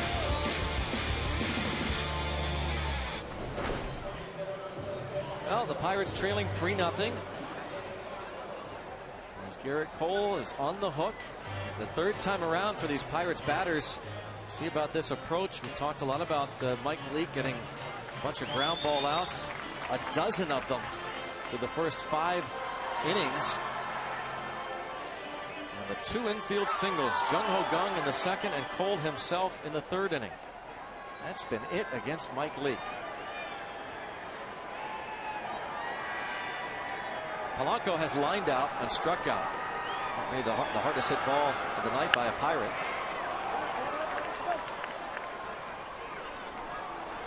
Well, there's still plenty of time, but you do every inning that ticks by, get that little sense of urgency, and now you have the top of your lineup up. And this is like the inning you want to make some kind of a push, at least to have a breakthrough, get a run up there, if nothing else.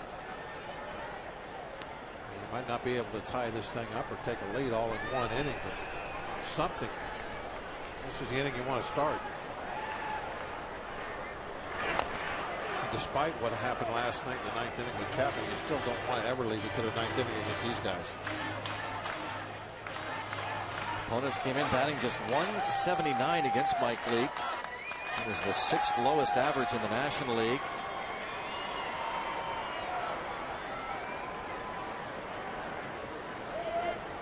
A guy that flew the Jolly Roger every night, we understand. We lost a big Pirate fan several days ago, John Miko from Portage, Pennsylvania. Line foul, so our thoughts with the John Miko family. Just a diehard Pirates fan. 1 ball, 2 strikes the count on Polanco, with Walker to follow and then McCutchen.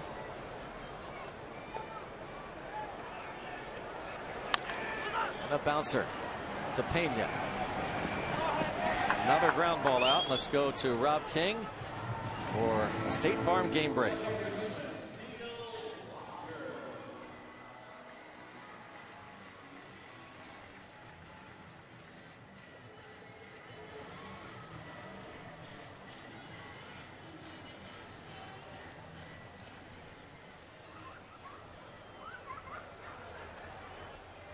All right, Rob, thanks so much. Willie Peralta on the mound for the Brewers tonight. And there's a line drive and a base hit for Neil Walker.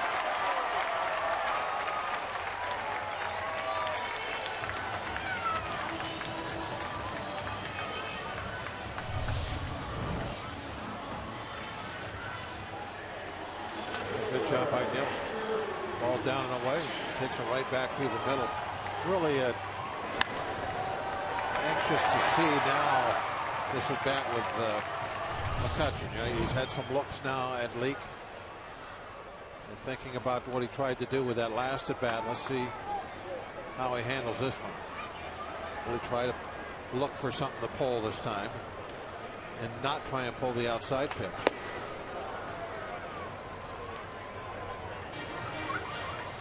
We'll start off with a chase. Out of the zone. McCutchen came in a .246 career hitter versus Leake.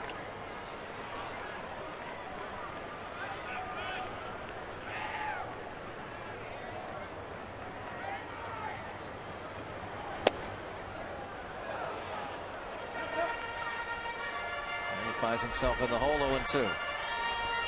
After you chase one, then you take one that's very borderline and he gets the call on it. Another one of those things that seems to happen when you're in that slump.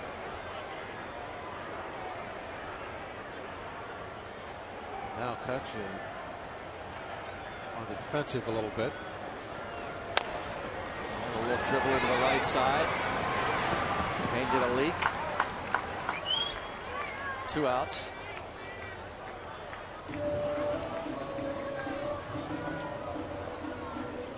Starling Marte has grounded out twice. A Point Park University tweet with 7 homers and stolen base potential. Only an injury would prevent Marte from his first 30-30 season. Agree? Well, I predicted 2050 for him when the season started, so I'm going to stay with that. But he certainly has got off to a great power start, and we talked a few innings back about it. It'd be interesting just to see how this power that he's showing, how it progresses. Can he carry this all through the season?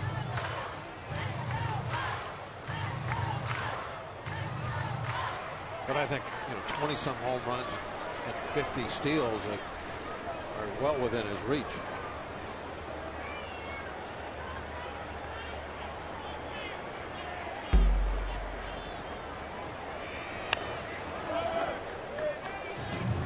Problem with 30-30, you're not on first as much because you just jog around the bases, so you can't steal. Just kidding there, but that will be a little bit of an issue. You're one of those guys that get a ton of extra base hits. That's got to cut into your steals.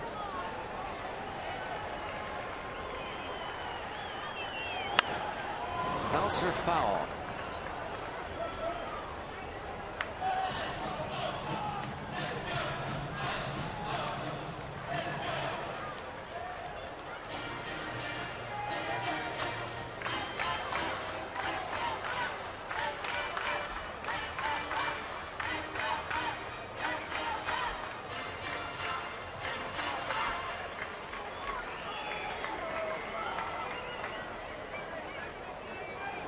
Foul ball. Happy. Giving somebody a home run ball right here would be nice. Yeah. Pop up toward the seats. Just out of play. Bruce went over.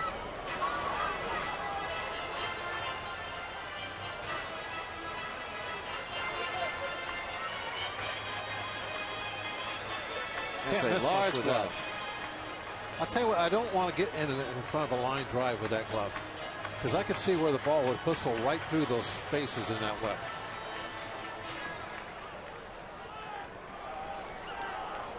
I just don't like that web. It needs a basket weave, not a what do you call that, an H? I don't know what that's called. Another ball hit on the ground. A bobble and another break. There on Frazier. If Leake could get some defense behind him, he'd be pitching a good ball game here. Yeah.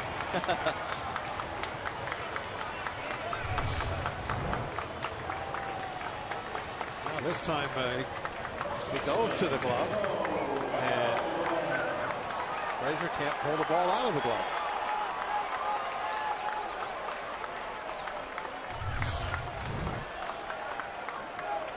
Again. Now the home run ball. Yeah, opening the door. Make him pay for that. Crowd starting to come alive a little bit now.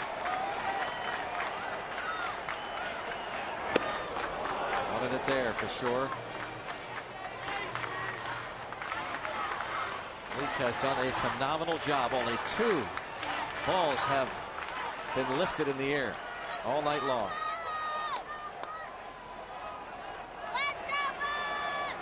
That's away.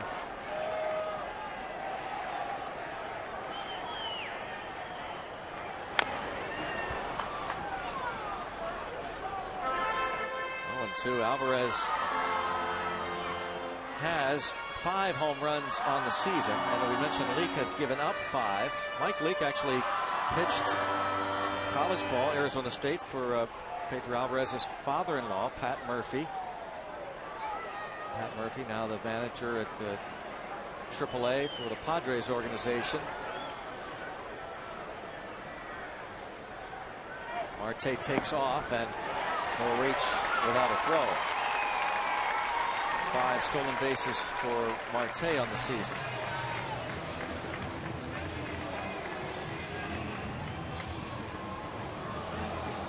Marte to get to 50, he's going to pick up the pace, isn't he?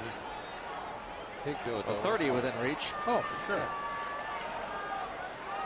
Question about the 30-30 club. I want 50 steals. I'm not settling for anything less. I don't blame you.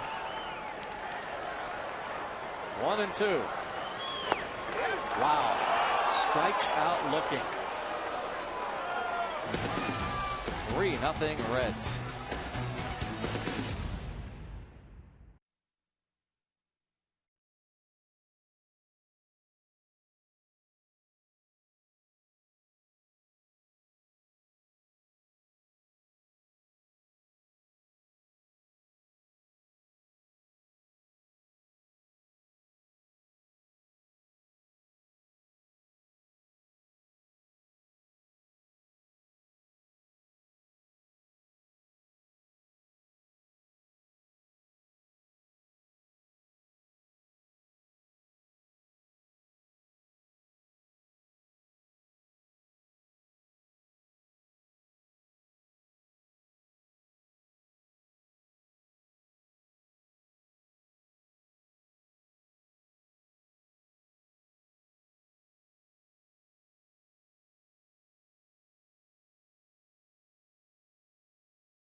The 19th manager on Monday, and he's former teammates with our own John Wehner and A.J. Burnett.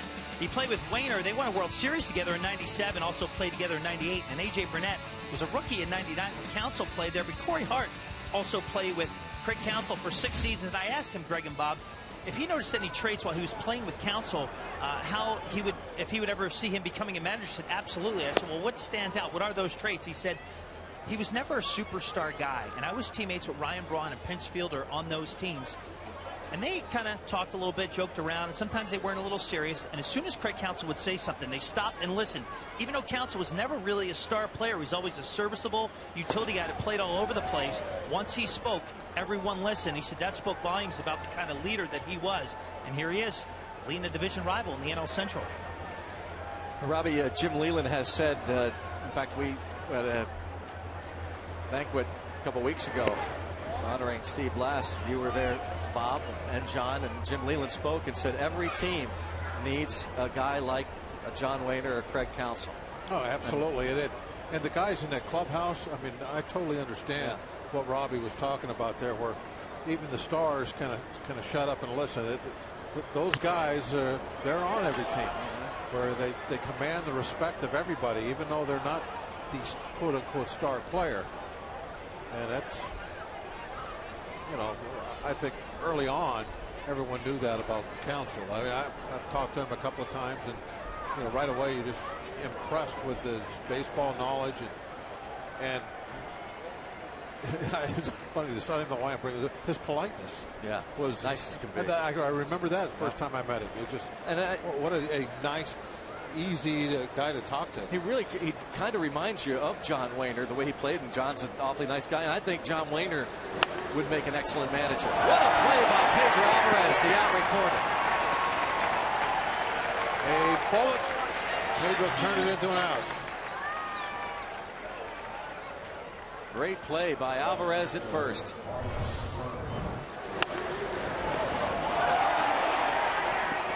Shows Angel Hernandez. Ball in his glove. Did not hit the dirt. Allegheny Health Network Supermo.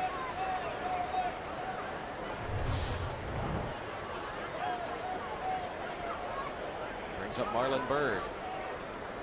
2 for 3 with a home run his last time up.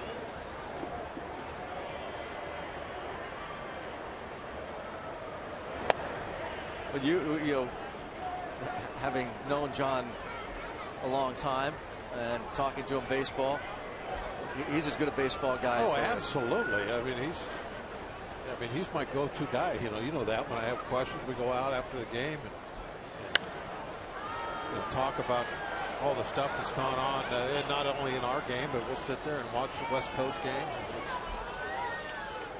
And it's, all the time I end up walking away and thinking, wow, man, I messed that up tonight. John will point something out to me, and that's the type of guy that he is, and Counsell is, and they're really students of the game, and maybe that kind of goes with guys that things didn't come real easy to. I mean, how many superstar players really make good managers? Now, obviously there's some, but I think it's not the rule, it's the exception. Craig Counsell won in his debut the other day. The Brewers lost last night, but they are leading 5-0 tonight over the Dodgers. Well, 5 up, 5 down for Scahill. He faces Brian Pena. Pena took over at first base after Joey Votto was ejected. Joey Votto had struck out to end the third inning and yelled toward Garrett Cole, the home plate umpire Chris Conroy, apparently thinking he had said something to him. Tossed Joey Votto, and then Votto charged the plate, actually bumped Conroy, and that's a no-no. That'll be a suspension.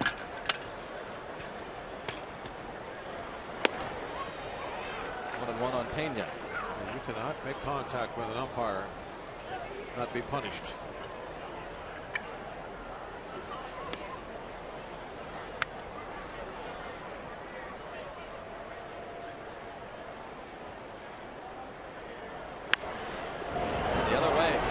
He was guiding it that way. Young, the only man on the left side of the infield. Brian Pena started behind the plate last night. That ball was even looked like the inside little. Absolutely trying to hit it that way.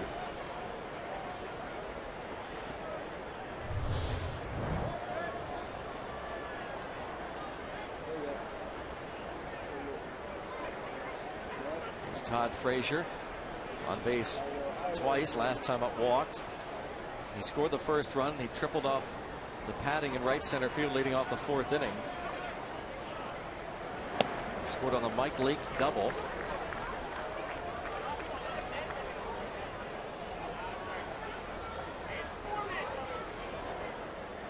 No, he scored on the Brandon Phillips infield hit, and then Phillips scored on the Leake double. So what? 1-1. Byrd Cole went 5 innings, gave up 3 runs on 8 hits.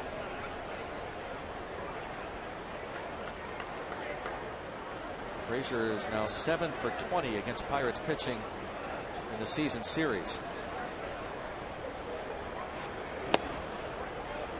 7 for 20 with some damage. Yeah. Hit a lot of singles.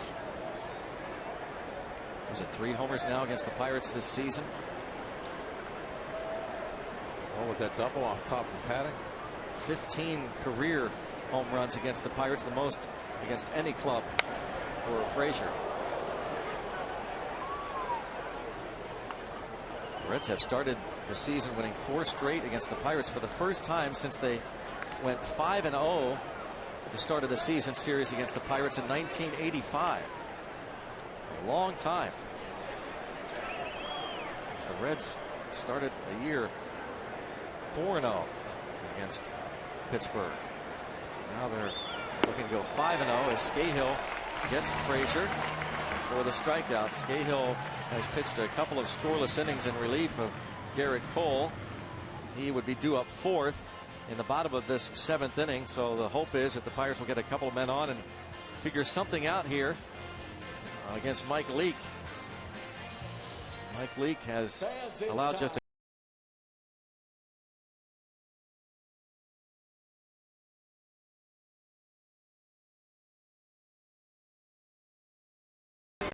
Take me out to the ball game.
After Joey Votto struck out to end the third inning, he looks out at Cole, slams his helmet and bat, tells Cole to pitch while he hits, and then fires a curse word his way. And apparently the home plate umpire Chris Conroy thought it was directed at him.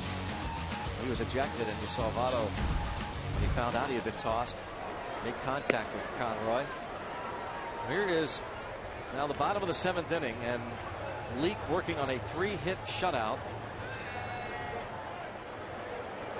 Jung Ho Kang 1-1.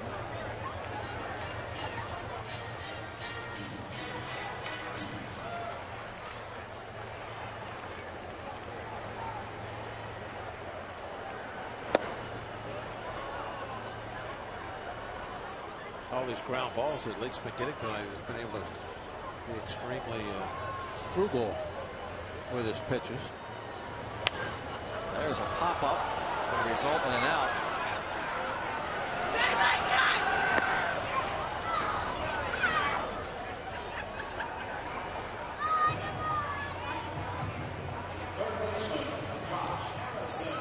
Follow the Pirates all season in 2015 with MLB.com At Bat, the #1 app for live baseball. At Bat is up to the moment at any moment, with in-game highlights, live look-ins, replay reviews, radio broadcasts, StatCast, and more. Get MLB.com At Bat for your smartphone or tablet.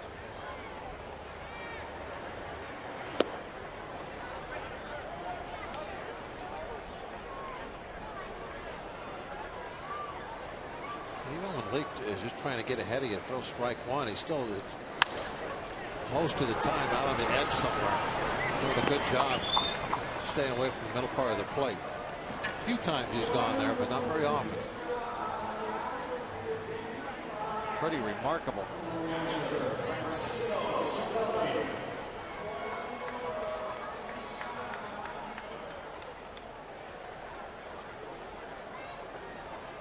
Leake hasn't given up a run since the 7th inning of the game, April 24th, against the Cubs.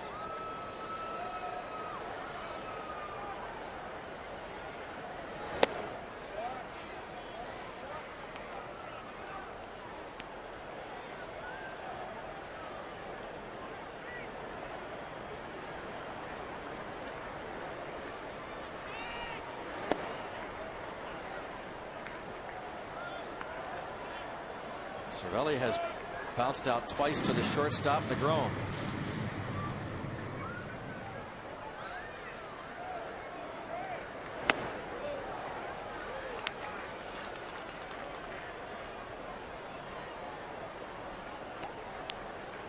Just a couple of strikeouts for Leake.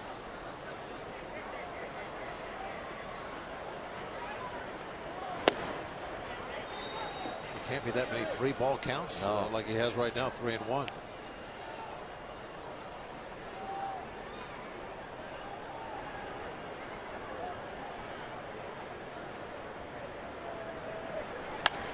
Line drive, base hit to right, and Just a base hit creates quite a reaction from the crowd. Just a reminder, as you enjoy a cold one, to look forward to Miller Time later in tonight's game, brought to you by Miller Lite.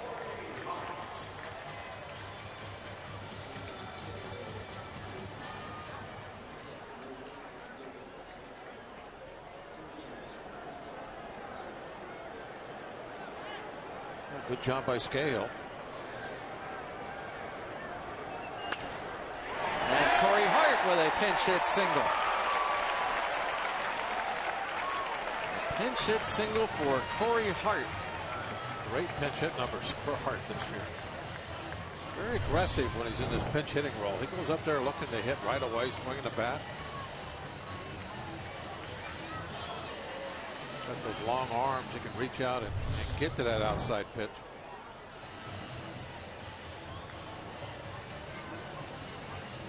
Jeff Pico, the pitching coach, pays Leake a visit. Pirates had 2 men on, 2 outs in the 6th inning, but Leake struck out Pedro Alvarez looking.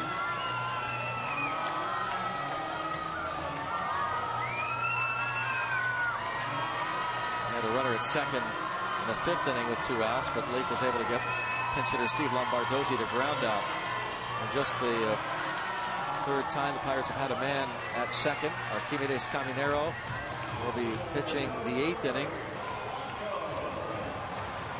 Hopefully it'll be a tie game. Maybe Polanco can get one out of here. He is lined out to left, struck out and bounced to first. He's hit one as hard as he did in the first. That ball that he hit the left field, gets the right trajectory on it. That one would go. Ball 1.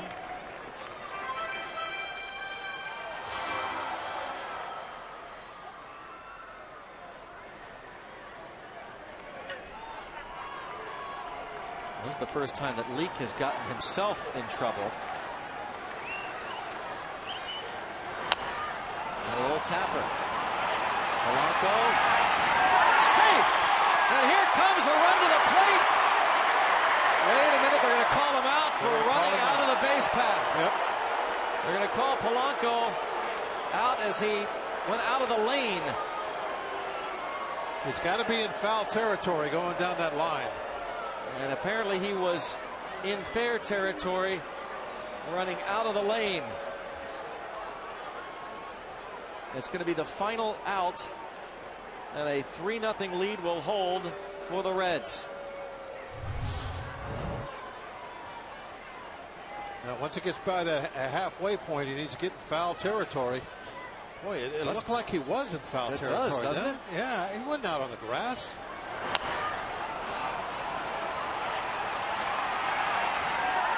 Man, I mean, he's running right along the edge of the chalk line. He's on the chalk. Wow. You see his foot actually on the foul line. He's certainly not out of the grass. I mean, I've seen this call a lot.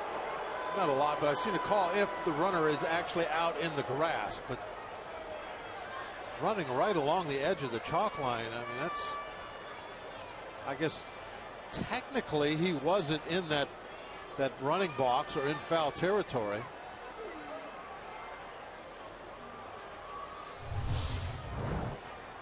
You can see the box down there where it starts halfway to first. Now from this point on, you're supposed to be in foul territory running along inside that box. And he's right barely on the outside edge of it. And that's that. Thought it was another break for the Pirates. Instead, it's the final out of the 7th.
The authority of the Pittsburgh Pirates, and may not be reproduced or retransmitted in any form.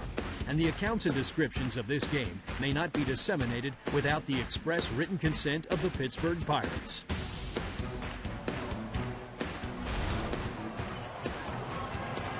Gregory Polanco back out of the field saying, what am I supposed to do?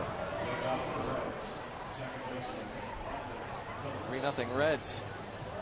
That is not a reviewable play. Clint Hurdle could not challenge it. Well, I mean, if you go by the letter of the law, he was maybe an inch in fair territory, just to that fair edge of the chalk line. Camanero's pretty good numbers, 14 strikeouts so far. Big fastball of his. The other thing about that, Bob, his foot was actually hitting the chalk line when he was hit by the ball. So when a ball rolls along the foul line it's a fair line. A fair ball. Yeah. I mean, so if you're touching by the letter of the law, I would think fair that. Territory. Yeah. And you got to be in foul territory by the letter of the law. Well, I guess I'm talking about the lane. Yeah. The running lane itself. Yeah. I mean, you're on the line of the lane. A base hit for Brandon Phillips against Archimedes Caminero.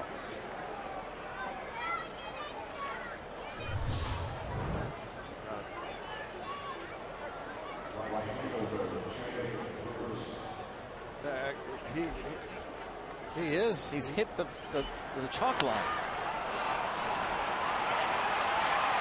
I agree, Greg. I mean, he's the lane, the line of the lane. He's in technically because he hit that chalk line. Yeah, I've seen that play called, but always with the guy on the grass. Yeah. Never running down the dirt.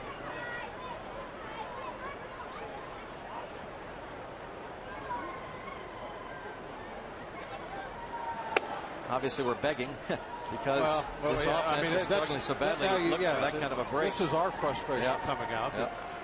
That, it's all zeros up there. We haven't been scoring any runs, and we're looking for something. And that would have been the first run of the night if that would have gone as a base hit.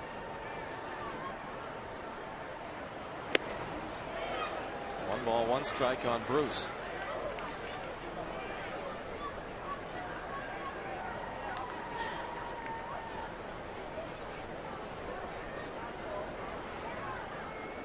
Pirates have been out hit 10-5.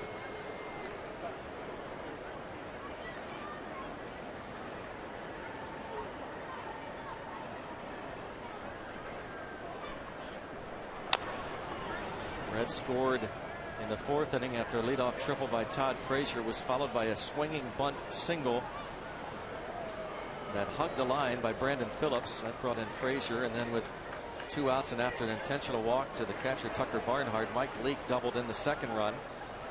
Marlon Byrd led off the fifth with a home run.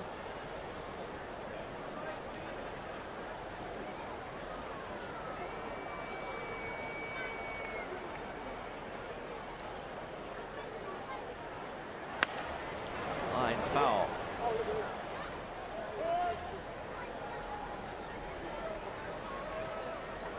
Marlon Byrd has homered in back-to-back games.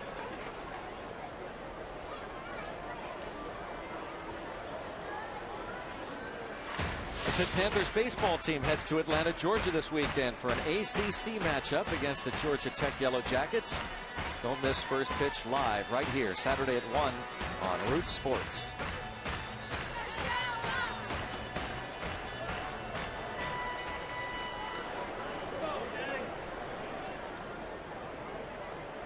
There's an Atlanta fan.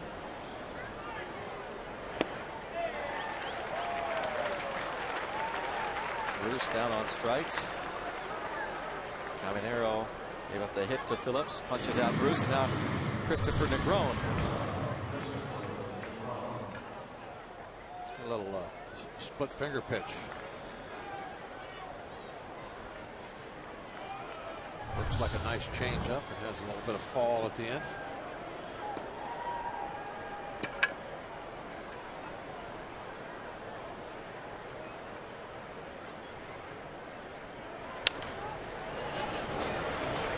1-2. Scoreless top of the 8th for Archimedes Caminero. 2 more shots for Pittsburgh.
Road ahead for the Bucks here in a moment. The Nissan road ahead.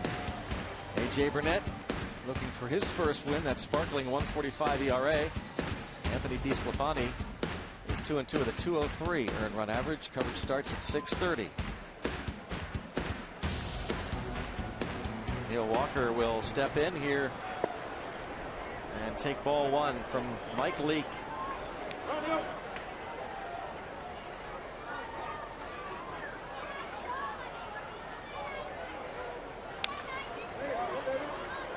Walker owns 1 of the 5 hits. Pirates have scored 5 runs in the last 5 games. The last 3 runs they've scored have been on solo homers.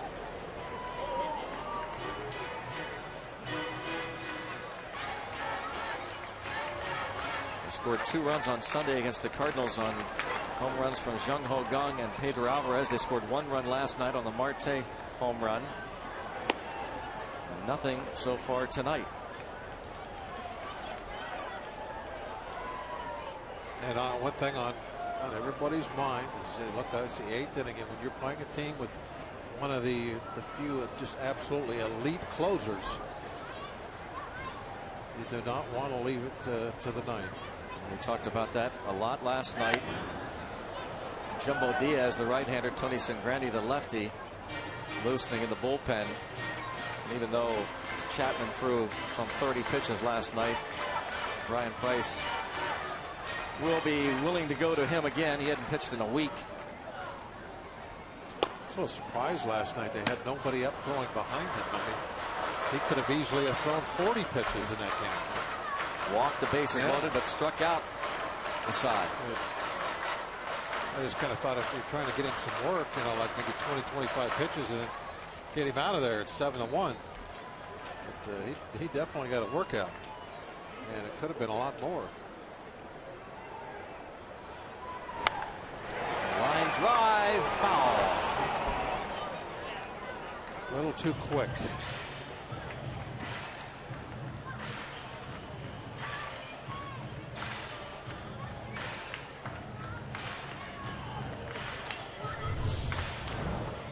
Walker's been a pretty steady hitter all year. I mean, he's one of the guys that has not really fallen off, had any really horrible type games.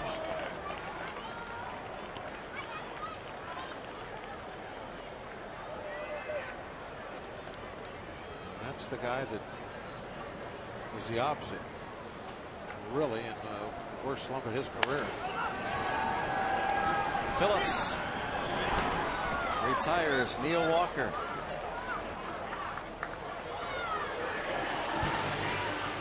Well, tomorrow, the concluding game of the series, the first 20,000 fans will get a Clint Hurdle Gnome presented by Trib Total Media. A.J. Burnett on the mound for the Bucks. Go to Pirates.com for tickets. First 20,000 fans tomorrow receive a Clint Hurdle Gnome. An impatient gnome right now. He watches Andrew McCutchen.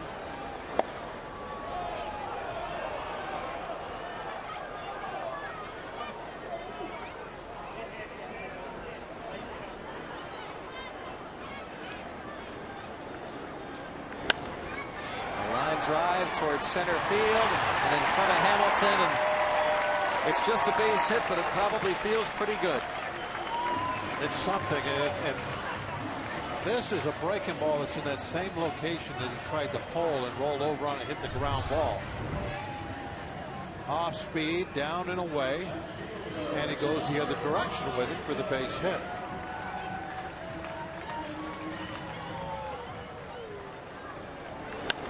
What you were talking about earlier is the approach that Marte wants to take. If the balls are on the inside half, pull those. If they're right down the middle, pull those. If they're away, you don't want to be trying to pull those pitches.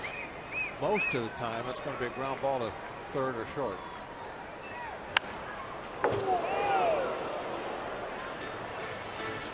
Or Yellowwood bringing the lumber. Go back to that game last night. Marte came up in the second inning. Hit the line drive home run. Hit off Michael Lorenzen, and the only run the Pirates would score, the 7th home run of the season for Marte. Tonight he's flied to center, grounded out, and reached on an error. And to the shortstop. Wow. Mike Leake. 8 innings of shutout ball.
Coverage starts at 6:30 with Pirates pregame, presented by W.B. Mason here on Root Sports.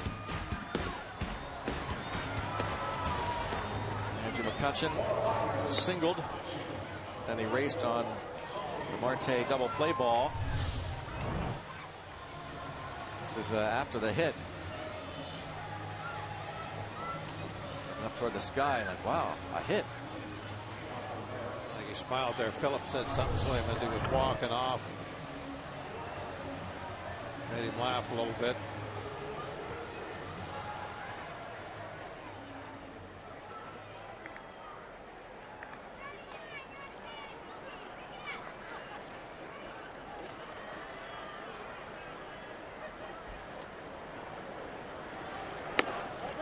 Tucker Barnhart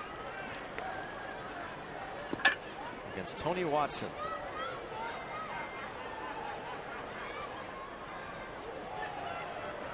As always, at opposition's batting average very low against Tony. Well, Mike Leake done for the night. Nevin Mesoraco comes out on deck. Back-to-back 8-inning shutout performances for Mike Leake. His last time out went 8 against the Atlanta Braves. Allowed just 2 hits.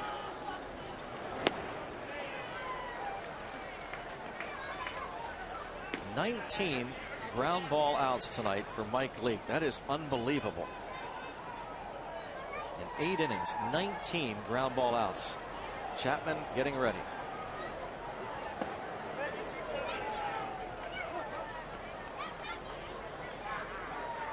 Be interesting just to go back and watch just those 19 pitches to see if you could see, you know, what was going on. Why so many ground balls? Yeah, the approach. Just watch, you know, the outs. Exactly how did he do that? Was it a case of trying to pull balls away, or was it a case of him having some late finish, just catching the bottom half of the baseball on everyone? McCutchen. It's really hard, I think, right now, Greg, with to pinpoint it. Well, after a game like this, and I kind of struggled with this a little last night. Where's the credit or blame go for no offense from the Pirates? Is it the fact that the Pirates just aren't hitting right now, and it doesn't really make any difference who's out there pitching, or do you give a lot of credit to the pitchers? Like, for instance, tonight, Leake. You know, you look at all those ground balls and you think, wow, he must have been doing something really right, but we're scuffling so bad. You know, what exactly is it? Is it great pitching, or are we just not, or is it a combination? I don't know. So now right there, that ground ball, you can see exactly why it was a ground ball. That ball's outside off the plate. Right-hand hitter tries to pull it. You roll over, you put the ball on the ground.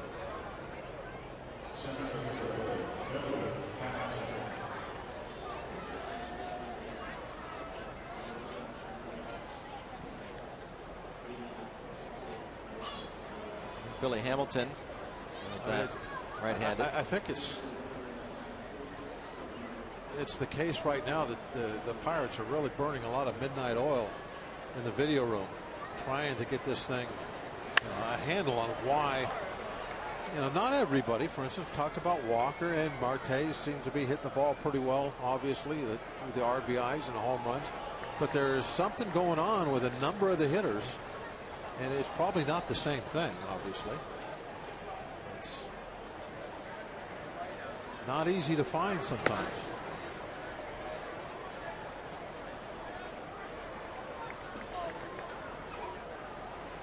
And then with McCutchen, for instance, there's the physical deal with the knee. I mean, a lot of is being made of that, and I'm not sure what to think about that. And when he just got that base hit, for instance, he really went very slowly down to first base. Like, yeah, okay, I'm not going to push it, but there's something wrong with my leg. Well, Hurdle said that yesterday, that they've talked about that, to be smart when it comes to the base hits. Don't overdo it. But we've also seen when there's something close, he's got a chance. We saw it earlier in the ball game. He was running down the line hard to first base. And Clint Hurdle pointed this out, how well he played the outfield in St. Louis. He said, I think you're going in the wrong direction, he said to the media yesterday, if you're pointing toward the knee injury or soreness. It's just another one of those things. It's all involved in the discussion. You're not sure what's going on. And we're talking just about McCutchen. Exactly. There's a lot of guys not exactly hitting. Everybody wants an answer. So Andrew McCutchen can't be hitting under 200. His knee's got to be hurt. Well, like Jay, for instance. Right. Nobody's talking about any injury there. He's scuffling a little bit. Jordy's not hitting the way that we know he can. Strike 3 called. Watson's pitching the way he always does. 1, 2, 3, and Pirates will take their shots at the Cuban Missile.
From the visiting bullpen, flame-throwing lefty, our Allegheny Health Network Supermo.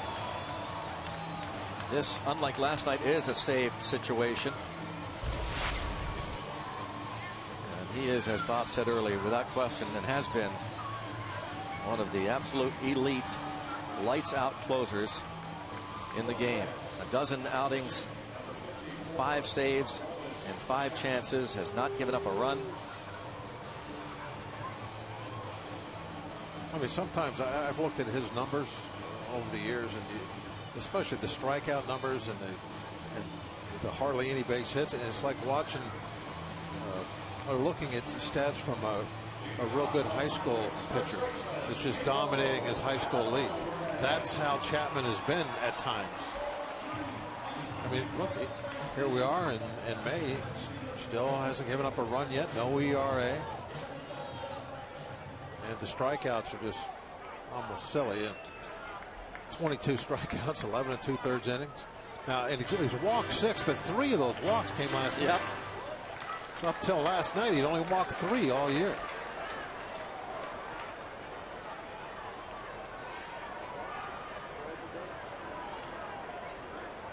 Pedro Alvarez. Strike 1, 99.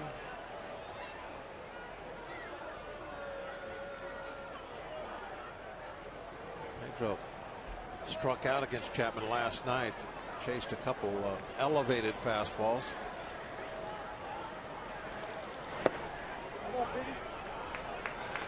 Aroldis Chapman for his career is 15-16 with 118 career saves. He's 1-2 lifetime against Pittsburgh. He's 15 out of 16 in save situations against the Pirates. 100-mile-per-hour fastball is fouled off to the left out of play.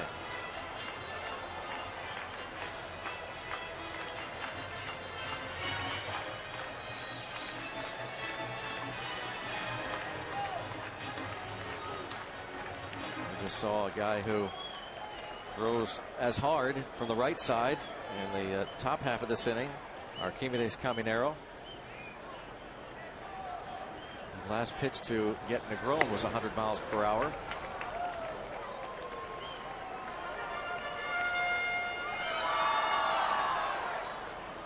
That was the ball that he hit into a double play. That was the 8th inning. Watson pitched the 9th, but Caminero in the 8th. And off of Chapman, a line drive. He says he's okay. Alvarez lines it back to Aroldis Chapman. Well, it went in at 100 mile an hour. I'm sure it was coming out at about the same. So Chapman just got hit with a basically his own 100-mile-an-hour pitch.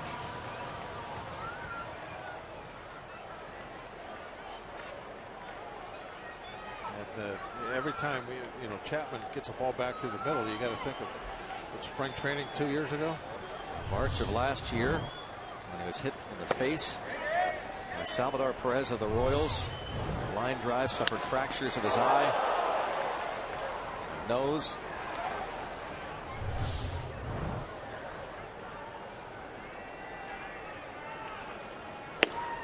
Jung Ho Kang drew a walk against Chapman last night.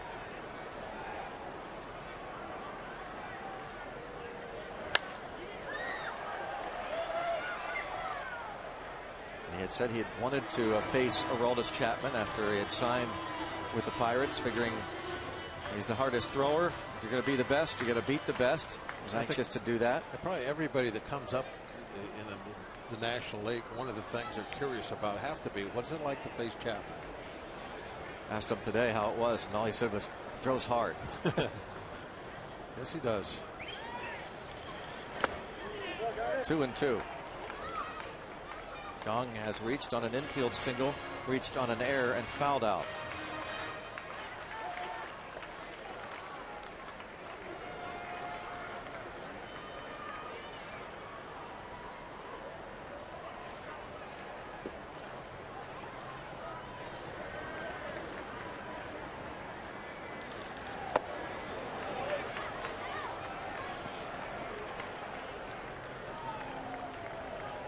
Work to 3-2.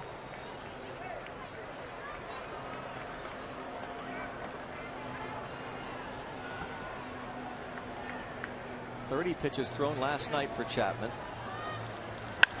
And a ground ball, base hit for Jung Ho Kang. Double. A double for Kang off of Aroldis Chapman. 100-mile-an-hour fastball, and able to get out in front of it, pull it in that hole, and then keep right on trucking into second base. Turn basically a ground ball in the shortstop hole into 2 bases. Excellent hustle.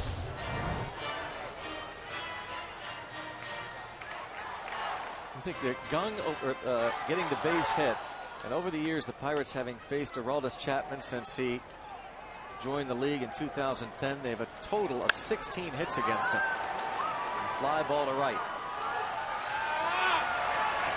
2 outs. Harrison is retired.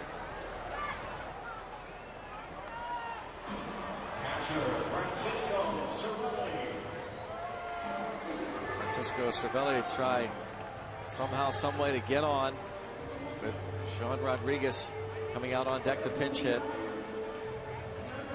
Robin Teague coming on after the game.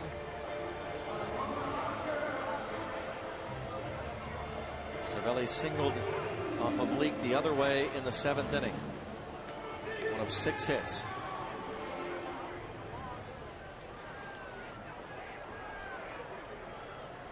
Got to get that tying run up there somehow. Give yourself a chance.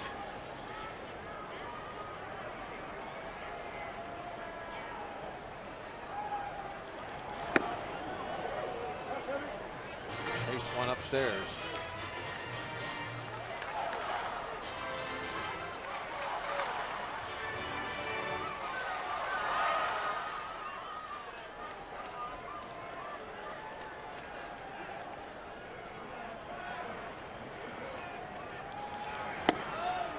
And 0-2.